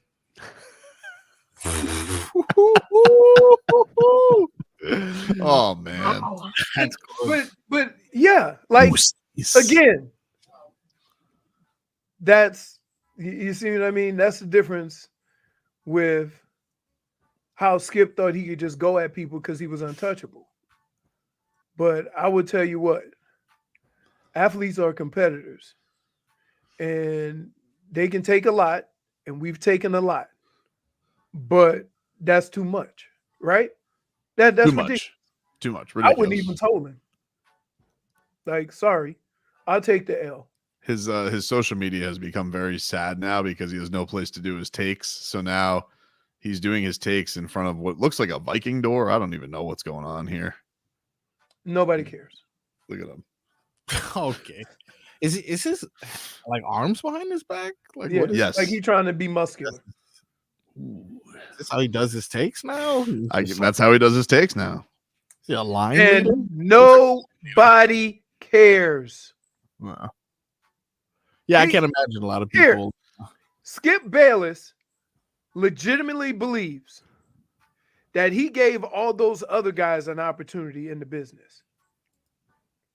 He doesn't think that everybody was watching them go at him. He doesn't see that. And so, yeah, I'm just glad that, like, listen, I'm surprised it hasn't happened. He's also, that he hasn't gotten punched in the face? Yeah. Well, the famous story is what Troy Aikman, didn't he ask his lawyer? He said, what would it cost me? And he said $2 million. He goes, if it was $1 million, I'd do it. Yeah. Like do you understand? That was before he was on TV. That was when he was just a Cowboys. When you have that many people that feel that way about you, right? What you're doing is not good. Like that, like I don't care what anybody's like. Keep in mind, like a lot of times, a lot of athletes go on these shows for nothing. Yeah, and they go on these shows to get attacked like that. Like one of them was going like it was coming to an end. His love of Tebow was very strange, especially Shannon Sharp is one of the coolest dudes out there. Mm-hmm. He ain't gonna get. If he got to the point that he got to, if it was anybody else, he would have got some hands. And Skip still, to this day, doesn't believe that. He don't understand how many people sat across from him and was this far from just taking the L. How much it's going to cost me? So, Wow. distraction. I just read what Skip Bayless used to describe Troy Aikman in one of his books. I can understand. He implied that he was gay. Gay, game tanking, racist. That was a 3-word description he used. It's very bold. But that's my point. Like when is too much when you gotta work with these guys? How does this orientation come into play though? Something tells me Troy Aikman never made a first take appearance. No. Yeah, safe to say. And wasn't he on? Was he on? No, he did Monday. He did, but originally he was on Fox, right? He was really on Fox, yeah. Yeah, he never did that show. Yeah, no chance. We will take a break. Final hour coming on up. Back after this. WQAM broadcast.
Welcome back, everybody. Tobin and Leroy here with you, 560 WQAM. And appreciate everybody tuning in on YouTube and Twitch. Miami 560 WQAM. Let's get the headlines brought to you by the new Palmetto Ford Truck Super Center. Why buy your truck at a car store? Palmetto Ford. We know trucks. It is in the books. The U.S. women's national team basketball. They are moving on to the gold medal game. They beat Australia today 85-64. Oh, they're going to roll more than we thought the men would. Oh, goodness. They are playing for their 8th straight gold medal. That's dominance. No need to count. What? Paris. You said the video you just seen I sent you? Yeah, that it's dude. all about them damn kicks. Scissor kick, dude. He hit him in the back. Oh my God. God. Even with a pad. That's from the Taekwondo? Yeah, Taekwondo. Ooh. Taekwondo was always one of those martial arts that I kind of look down upon, to be honest. Oh, as a pure martial artist? Why? Because you can't lift your leg above your knee? No. Me personally, it has nothing to do with me. I just like, if I'm going to put my kid in something, it's not going to be karate, and it's not going to be Taekwondo. It's probably going to be something, like jujitsu that Tommy's in, something that he can actually boxing. I mean, I don't want Jiu-jitsu is really cool. You do spend the first year getting your ass kicked. Like, that's the thing. It's like, because you don't know how to do anything. I guess it also depends on like the size of the class, because there'll be days my son has to go against like 13-year-olds. He's just like, this is he'll just give me the look from across the dojo. Be like, bro, this guy weighs 140. You'll be there next year, Tommy. I'm like, I'll give you the Michael Jordan shrug. I'm just like, what you can do? What do you want me to do? But Taekwondo will be kind of cool to kick things off people's heads, Marcos. Oh boy, that rain headed your way. I told you. God, no, it is torrential. I got no direct TV, and it's pretty bad. I even saw Radio Libre, who does a lot of their streaming. Oof. I saw her pointing outside, like, nothing I can do. Signals out. It's getting really dark here, also. So Steve says, to be fair, the fighting community does look down on Taekwondo. They do? I don't know if you just heard the thunder. Taekwondo, Tai Chi. Like, come on, what the hell am I gonna do with? But Tai Chi is like you're moving around, like Taekwondo, you kick somebody's face off. Tai Chi is like old boy in not Home of the Dragon, but Game of Thrones. Remember he was doing all that dancing? Yeah. That was Mandalorian. The karate style that Stephen Wonderboy Thompson fights with, it's super weird. Everybody tries. Now he's not Wonderboy anymore. He's 40, but that's but that like everybody hated fighting him because nobody could fight like him. He just bounced on his stupid feet like sideways the entire time, and sometimes he'd wheel kick you. Ooh. Okay, there's gonna be one or two good guys, but for the most part, if a street fight breaks out, you're not gonna be like, all right, here we go, just like they practice.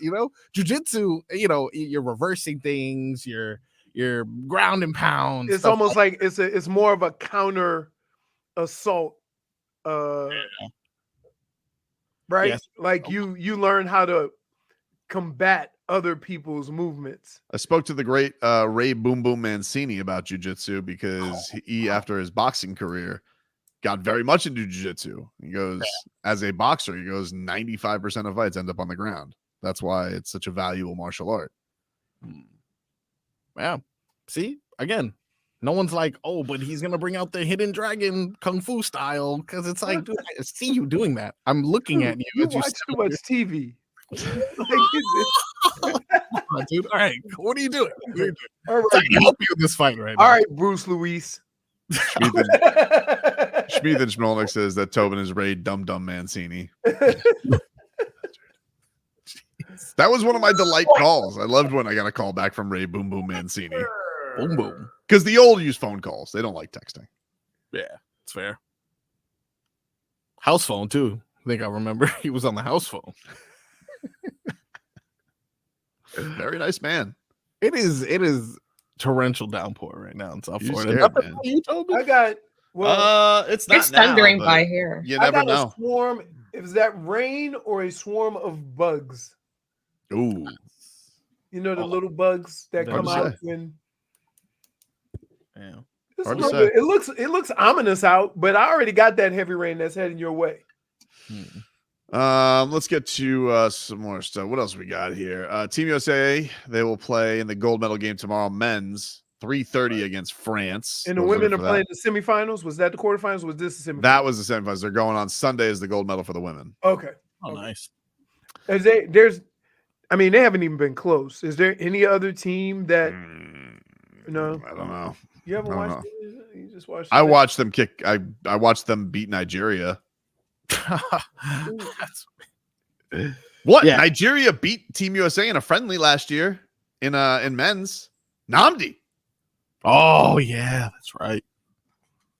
Wasn't this Team USA though? It was not. This is the women. We talking was about not. the women. Guess they didn't need Caitlin Clark. Still would have been nice though. I think Caitlin Clark's probably great. She's like, oh, best vacation. I mean, keep in mind she went right from the NCAA tournament to basketball. Yeah, true. But the thing is that they kind of clarified it a little bit when they said that when they selected the team, she had only played 12 games. So that was another reason why they didn't pick her. I had seen enough in 12 games. She wasn't. No, you didn't. Well, think about how people are so mad that Tatum's not playing. Could you imagine if she wasn't playing? Like what a headline it would have been. This was Tatum's mom on Twitter. Ooh. Are you sure? Because Sports Illustrated says it's his mom. Wait, Sir John already got. And wait, here's the interesting thing. Sir John. If I have to tell you you got, you really got. It's a fair point. Because I'm usually always the one. And I'm like, That gets got. I say, yo, Sir John, you got, dude. There are multiple articles that say Jayson Tatum's mom demands answers over his lack of playing time. He I sucks. I feel confident this is real because it's her name is Brandy Cole and her bio says, I love being a mom, especially his mom. And Brandy says she is comment tweeting on a Dick Vitale tweet because Dick Vitale tweeted out, someone please tell me, someone please let me know, is Jayson Tatum injured as he hasn't received playing time you would expect an All-NBA player to get? And then Brandy Cole, she commented on this and said, no, he's not. But if you find out what's going on, please let me know. Unacceptable and makes, in all caps, no sense. Let me, can I just say this? We live in a world now where everybody thinks they're owed something. Just because you made the team don't mean you are owed time. Right? Right. The coaches are playing who they think are going to help them win because it's their job to win. Mm-hmm. So if your baby, your boo, your one and only, whoever it is, if he ain't playing, then suck it up. Like now, and the other thing is I would just say this, I've watched him play basketball for the last 2 months. And every time he's on the floor, he's standing in the corner. How about you say do something about that? I've also seen him miss a lot of stuff at the rim. Right. But so he's not been very good. So when does that? So we think, oh, because he did all this during the playoffs that we owe him time? You don't owe anybody nothing. The Celtics really feel like America owes them something between the Jaylen Brown thing and Jayson Tatum's playing time. They really feel like we are a country that owes our lives and basketball existence to the Celtics. Here, which you should really be worried about, that Derek White, I almost said Mike again. Derek White is making more of an impact than you ever would have made on this team. Yeah. That's a fact. Drew Holiday too, right. Like nobody has a problem with Drew Holiday. Oh, let's get Drew. They're scoring a lot. Let's put Derek White in. Like we look for it. Let's put that group in. Let's put that shutdown group in. Anthony Davis, Bam, Derek White, and Drew. Let's go. Like, nobody says that about Tatum. We got scoring. That is going to be the side to tomorrow, is we have to have Joel Embiid be a triumphant hero of beating up the French for being bullies to him. Right. And here's the other thing. You can probably get away with that with a lot of people, but that coaching staff does not give a damn what you think. Mm-mm. Right? And so, like, yeah, man. And you can't sit here and be like, there's some kind of Celtics animosity because they're playing two Celtics. Right. Like you saying, based on what he did, he should be playing more than some of the guys that are playing. Mm-hmm. And that's not even real. It's weird. It is weird. Hey, if you guys want to go to Country Bay Music Festival right now, let's go caller number. How many minutes did Tatum play yesterday? 0. Oh, I can't do that. That's not a real caller number. Oh.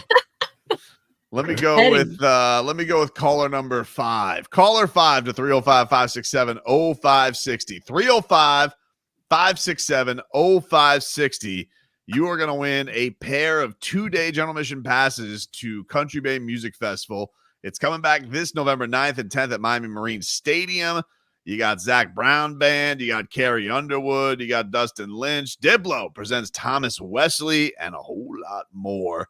So if you want to win, caller 5 right now to 305-567-0560. Win a pair of 2-day general admission passes. If you don't win, you can purchase tickets at countrybaymusicfestival.com. But right now, caller 5 to 305-567-0560. You'll win the tickets.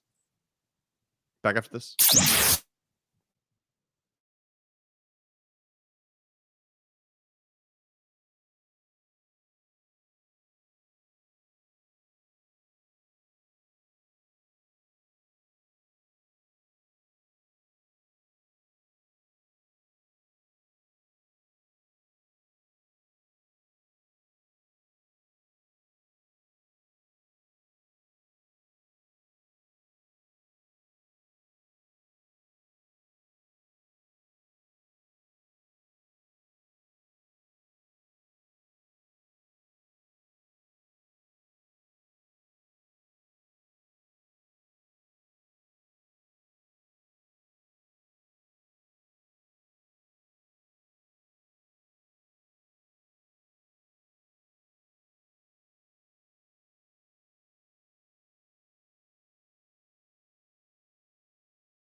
Welcome back, everybody. Tobin and Leroy here with you. Who won the tickets, Marcos? That is to Kyle in Fort Lauderdale. Oh, congratulations, Kyle. My boy Kyle, who's very, very, very appreciative that it is a star-studded lineup. It is star-studded. That's true. Yeah, so that is true. Excited to win the tickets. Big fan of the show. Dolphins back at it tonight.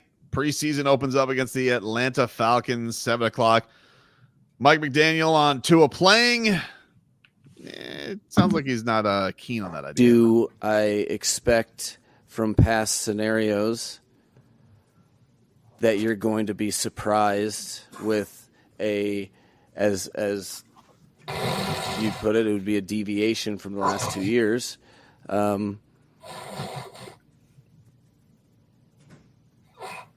don't think you're going to be surprised. Wow. Oh, you still going? Oh, yeah. That was a pause. Take his thoughts. It's a pause.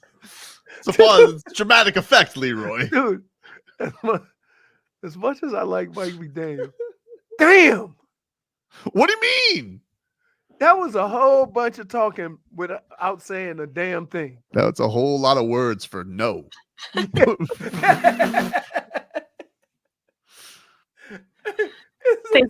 thought that Marcos looped the video again. The sound.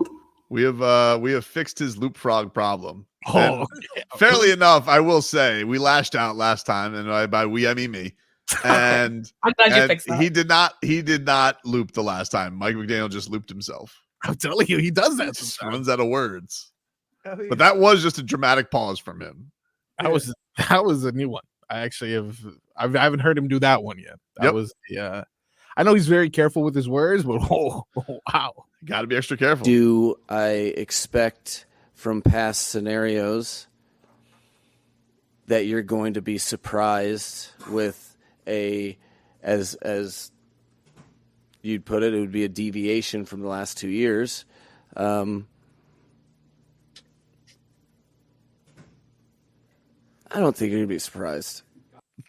What are we not being surprised about? Because I'm lost. I don't know what the hell you're talking about, Mike. You just said is Tua playing? Well, is there going to be a deviation from the previous 2 years and what has happened? I don't think you'll be surprised. Like, no! He'd be an amazing lawyer. Is Raheem Morris your friend? Like, you can't just let him know if he's playing. You know he's not playing. Just tell him. Hey, I'm still like, Mike. Also, did 2 people leave in the middle of that clip? I felt like I heard the door slam twice. I left. I felt like there was a loud door close in the midst of that long pause. Do I expect from past scenarios that you're going to be surprised with as you'd put it would be a deviation from the last 2 years? I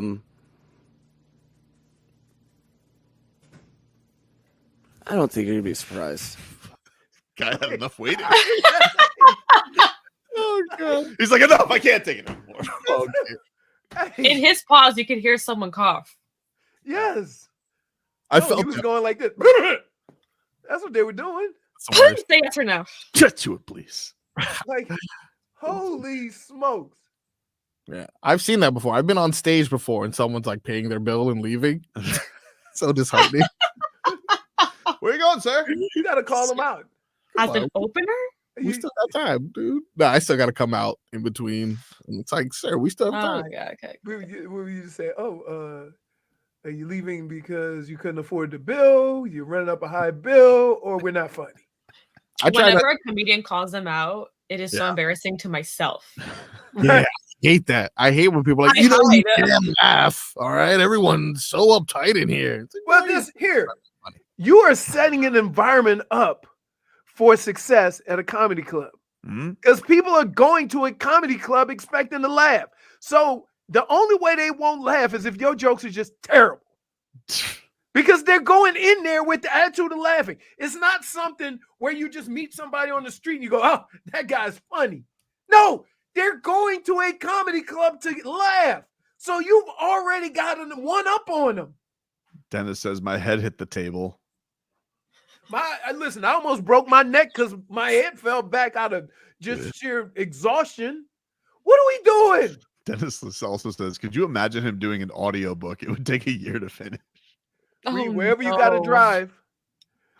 And then you say from your house to Georgia. For him, it'd be your house to Washington. Yeah, chapter 2. That's not the whole book. We were driving all night. No, because see, Mike wouldn't just read the story. He would try to explain the story and the plot while reading the book. Dolphin Kane says, blah, blah, blah, hate McFraud. Jeez. It's like, no, look. Strong word. Here, how can you hate him, though? I mean, I get it. Here. One of the things that I hate when people do it. You take a part of what somebody does and find reasons to not like them, right? And I would say that Mike McDaniel is an excellent offensive coach, right? We may still have questions about his decisions on how to go about things during the course of a game, but let's be clear. He's never been a head coach before. Mm-hmm. And like with all of us, if you call somewhere and somebody say, I'm new here, they expect all of the damn patience in the world. So we've seen a lot of good things these first 2 years of Mike McDaniel. Let's be clear, we have. So I'm not going to just throw it away and say he can't get no better and this is it and he's a fraud. No, you've seen a lot of guys who you thought were trash have good years. So you got to at least give him that. Now, the interviews, if you want an entertainer, go to a movie. If you want a football coach, watch the football games. So I'm like, yeah. Like, why does he have to be all of this? You want him first and foremost to be a football coach, a good football coach. If he's accomplishing that, whether you like what he has to say or how he says it, that's a you problem. Josh says, honestly, at least he tries to put some effort into his answers. Sometimes he just tries too much. Yes. Yes. He wants to be unique, guys. No. He don't have to want to. He is. Very right? You ain't got to, like, that's like, Mike McDaniel being unique is like me trying to be black. You're doing a good job, Leroy. Thank you. I appreciate it. Do I expect during from the next past break and get my water scenarios that you're going to be surprised with as you'd put it would be a deviation from the last 2 years? Nobody put it that way, Mike. Nobody put it as a slight deviation. Nobody said that, I don't Mike. think you're going to be surprised. Wow, that is an intense. That is like a radio person's worst nightmare, though. Like every time you hear that pause, you start looking at everything. Like, is everything okay? What's going on? What's going on? No, we're familiar with his work. We just waited out, taking a deep breath. Scary, dude. But yeah, hey, some people like that's what makes him unique. And listen, the funny thing about people is this: the same thing you loved about him and his creative talking in front of the media and how interesting he was next to all the other coaches you've had up to now for the last few years. Philbin. You can't now have a problem with it. Woo! Right? You can't now all of a sudden say, oh man, he done too much. Because we were all excited when he was talking like that when we came in. I like the silly stuff. He just uses a lot of words. He uses a lot of words. He's like, it's almost like his brain is doing something else other than his mouth, right? Like he's trying to solve another problem while answering questions, and his brain is not really paying attention, but his mouth is working fine. So I will give him credit, though. He has not made misspoke or had to ever walk back any of his comments in the past 2 to 3 years. Yeah, because he says everything to cover his bases for anything that he may get to take. Sure. He covers all his bases in one conversation. He doesn't have to walk back when he walks a marathon every single time that he goes out there. That's why he pauses. He thinks about every possible answer question we give him. But there are people that when you ask a question, they try to think of what your follow-up will be and then answer that in the original question. Yep. So you don't have to ask no more questions. However, it just takes 5 minutes to answer. Is Tua gonna play? I don't think you're gonna be surprised. Would not be a deviation. And shoosh. I'm telling you, he is Doctor Strange with the time stone, just like going through every possible scenario as to what. He's just like what is he? He's. If I say he doesn't play, then the audience will think that and it's just like, no, dude, we're just asking a simple question. Is he gonna play or not?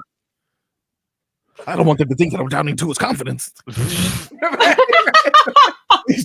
Just respond normal, dude. But that's how he answers. That's how he answers questions. Yeah. All right, we'll take a break. Play a little. You're dead to me. To close things out next.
Bury some people.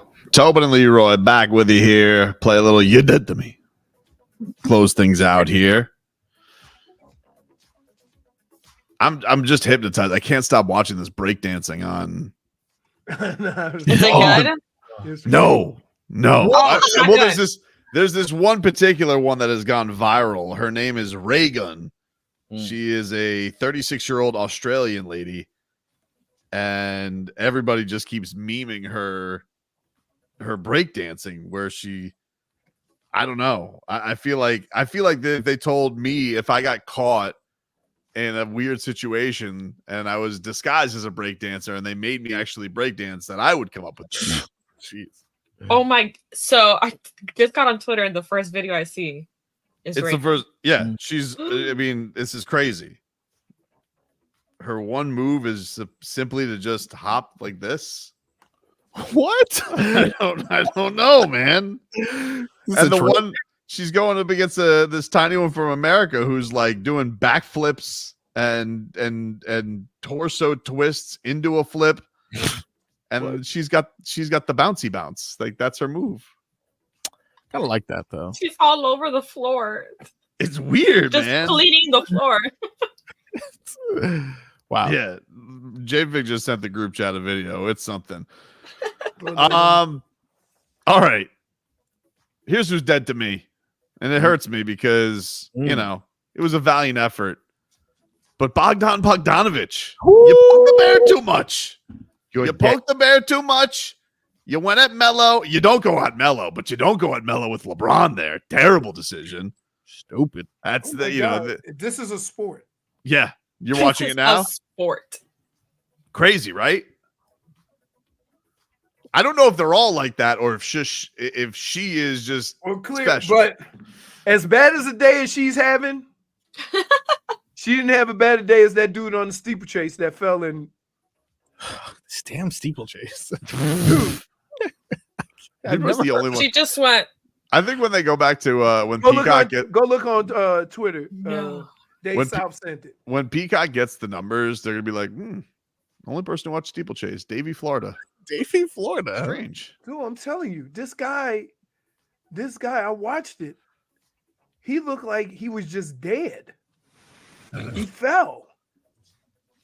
I just sent you guys another video. This is amazing. I'm telling you. Why did you do this to me, Tobin? I was just the whole Reagan, day. she's become a sensation. But anyway, yeah. Bogdan, bad move, dude. You're dead to me. You're dead to me. Leroy? I won't say who's dead to me, but what's dead to me. Whoever in the hell designed parking lots so that all the carts roll to the middle of the aisle. It's just stupid. You're going after engineers now? You know when people put the cart behind their car to load up their car? Yeah. But there's so much slope. All the carts, you driving down to park, all the carts, they're chasing the carts in the middle of the damn parking lot. You're basically going after Father Earth, Mother Nature. I No, don't know. they built it that way so it wouldn't flood. So all the It was water would already go- like that. No, they built it that way so it wouldn't flood. So all the water would go to the middle. But so does everything else, like carts. Well, there's some parking lots that now have like the stoppers for carts. Yeah, I but don't know they if have a you've little seen where those. you can pull the cart, where you can park the cart. All the parking lots don't have the little cart, and nobody leaves it there anyway. You know, Jennifer. Whoa. You know you just hit a wheelie and put that thing on the grass. I'm saying no, there's stoppers. You know like what I'm talking like about. let's say in the beginning, like when you're exiting the parking lot, there's a stopper there so no one takes the carts. Yeah, but that don't stop it from going to the middle of the aisle. But there's some never mind. Whatever. Oh, I can be dead to you too if you want. I yes, guess. because that was ridiculous. Okay. The stopper is so you can't take the Target shopping cart and walk through the mall with it. The Target, if you go to Target at a mall they have those stoppers on there, so you can't just be walking around the mall with the Target shopping cart. So it gets a certain distance and it cuts off. Is that what you were trying to do at Sawgrass? What do you mean? No. Hmm. I wasn't at Sawgrass. I was at Publix when the lady let the cart. I'm talking about you and your Target adventure. Oh, I don't do Target. That's Tobin. I do Tobin's like not Target. allowed back in the Target. I'm not allowed at the Target. Eye doctor. Oh, really? Way different. Your picture not on the door? I don't know. It's a good question. I haven't been Tell back. me this, because I know Tobin. Tell me if I'm wrong. Hmm? Every time you go to that Target, you at least take a looky-loo. No. Because it's at the end. Like, I never have to look at it if I don't want to. Okay. All right. I got you. By the way, you're not deterring the bums with those cart stoppers. I know you're not. They're like, no. Are you kidding me? Think the bums ever get jealous? Like, oh, No, fresh market cart. we got a guy by us. He says, "What the hell? I need a beer." Oh, with the you know what though? Yeah. I provided that guy with plenty of beer. It's not just one beer he wants, dude. Nice guy though. JFig, who's dead to you? Speaking of bums and people doing very extreme things on the internet, once again, the influencers are at it again. Ooh. Who now? This time there's an influencer putting poop on her face as a mask. Huh. And it's alarming doctors everywhere. Wow.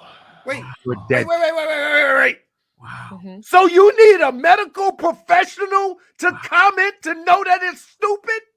Pretty much. Oh my Pretty god! much. You know what? That's not. There's footage of her opening a container with her feces and smearing it all over her face. That's our fault. That's our fault. That's not the doctor's fault. They shouldn't have to come out. Well, I can see why. If we need a medical professional to have to come out and say, "Hey, folks, don't smear poop on your face," then we stupid as hell. You know how ridiculous that sounds? Several medical professionals. You needed a medical professional to come out and say, "Hey, guys, maybe we shouldn't put our own feces on our face." We dumb as hell. Apparently As a it society, works for we are her. dumb as hell. She says she does it because her skin has stopped flaking. Sure. You, Oh, yeah. She stopped flaking. You know all why right. it stopped flaking? Because no other product is going near that poop. That's why. Cuckoo for Cocoa Puffs. Well, you know what? Speaking of this generation and this whole poop thing, what about having Olympic swimmers swim in bacteria-infested waters like the Seine River? The Seine River? Yeah. Because that, I mean, but here, think about this. And apparently they have them drinking Coca-Cola afterwards because it helps them. But here's the deal. What? Like, that's a tough situation because you're limited on where you can do the triathlon. You need a body of water where you can swim the mile or 2 miles. So have them swimming in poop water? They sent the surfers off to islands though. Oh yeah, it's true. No, but it's still owned by France. Yeah, but those are nice islands. But you can't. You should have said. You said you should have had the triathletes go there too. Yeah. Well, I don't know how their biking lanes are. Is that part of the triathlon biking? Yeah. Triathlon. Look, dude, you watch a lot of weird sports, so you're getting at me. Triathlon is not a weird sport. Whatever you say, steeplechase. Swim, bike, and run. Chase. Oh my goodness. Leroy's sitting here watching Double Dare. Why don't you go rub poop on your face? Whoa! Lashing out. Anyway, people who are out here experimenting way too much and trying to influence the youth. You Yeah, know, the pig faces. that's Dead. our fault for leading her to believe that she can get followers by doing something stupid like that. It's not my fault. I don't take blame for that. No, it's totally your fault. She has 650,000 followers on Instagram. There you go. And here we are. And you would think she's young, right? You want to know how old she is? No. How old? 31. There you go. Huh? To me. Fairly young. I mean, thank you. I appreciate that. That's my number 2. Fairly but I young. mean, I wouldn't be putting poop on my face. So. But you don't have But smarter than 600,000 that. followers. That's I true. Still won't do that. Frog boy. Wait, you did. What? What you did did I do do? a bubble bath with a McRib. I was dared. Okay? It was a Maybe she dare. was dared to put poop on her face. Now, wait No, a minute. she wasn't. Wait, question, Tobin. Yep. You dating a girl. Some things are What does it acceptable. say this? If you dating D, she's a baddie. Yep. She's, whatever, before y'all, get serious or whatever. And she hit you with that bit of information. That Does she the did good outweigh the bad? the bubble bath of the McRib pick? No. Or the poop face? Poop face. Nah, it's fine. It's in the past.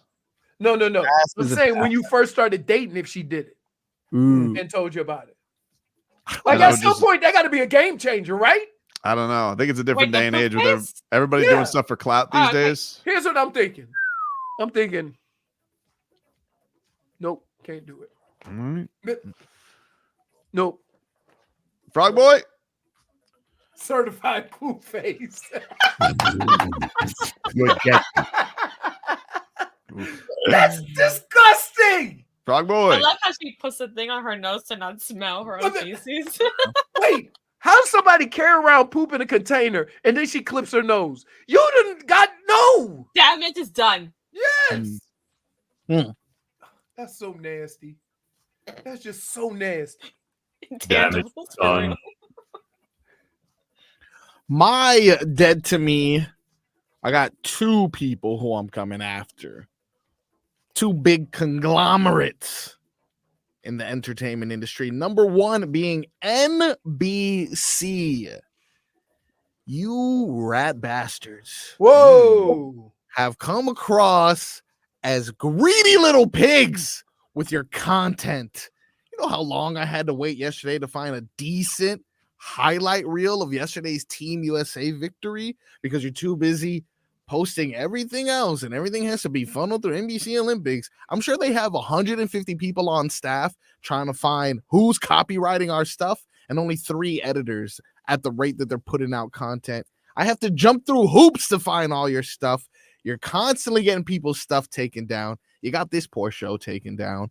I have had enough of your sanctions. Just let the people have the stuff, dude. No one's buying Peacock because of the Olympics. Just let us see the stuff. I bought Peacock for Love Island. See? It's not even like resulting in more purchases. Which, by the way, reunion next week. Oh my goodness. Wait, what? Isn't Stop. hold on. After the show, isn't there like an automatic one right after? Nope. Reunion is 3 weeks after. Ooh, How man, long so does I'm the watching reunion it just show in last? time. And How long does Steve, How you long does think the reunion show last? Probably I like don't 2 know. hours. It's a different one. This is a different level of Love Island. What do you I don't know mean? what that means exactly? It means it's changed the game for Love Island forever. Like, for example, this was such a good season of Love Island. The Americans have taken over. It used to be a British show. I'm watching the British one from this season. It's just not as good. It was a very dramatic season. I'm still not done, but Game changer. I'll see it. What else you got, Frog Boy? 75 episodes. Yeah, but it's every day. It's not like I have to wait for them. My final dead to me goes to any one of you iPhone scum that doubted me and doubted the greatness of my tablet phone. I have hacked into the mainframe, allegedly, and maybe have in my possession here on my tablet phone, maybe Marcos, copy of what are the you doing? summer's best blockbuster that you can never do on an iPhone. I love that you're dead to me is not letting you steal stuff. Okay, I just want to watch highlights, NBC, and then the other stuff. Oh, iPhone this, iPhone this. Let's see an iPhone do that. Huh? You're telling me I can't find a pirated version of Wolverine versus Deadpool on my iPhone? No way, dude. Not the quality. Okay. Oh, at any point, you want to watch it? I can watch it. We got another 2 hours. You can take 2 hours of game day. He only has an hour. If we get flagged, if this show gets flagged because of you, Wouldn't be surprised. No, I'm coming after you. Because Hey, I was so but critical. first of all, check this out. No, that was only the previews. That's nothing. But check this out. Tobin only has an hour because he's going to be right back at it. Yep. And also, you're dead to me for getting us flagged. No way, dude. You're dead to me too, bro. Got us flagged twice. Dead to me. NBC did it, not Keep me. saying it. That's our show, everybody. You got Game Day Uncensored coming up at 3 o'clock. Myself and Solano will get you ready for Dolphins and Falcons. Everybody have a tremendous weekend, except for Frog Boy. And we will talk to you on Monday. What a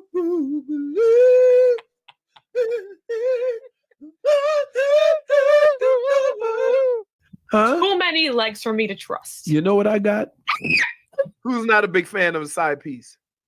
I don't think that's what it's called, Leroy. Horny people only right here on Tobin and Leroy. Hope you mother have a good day.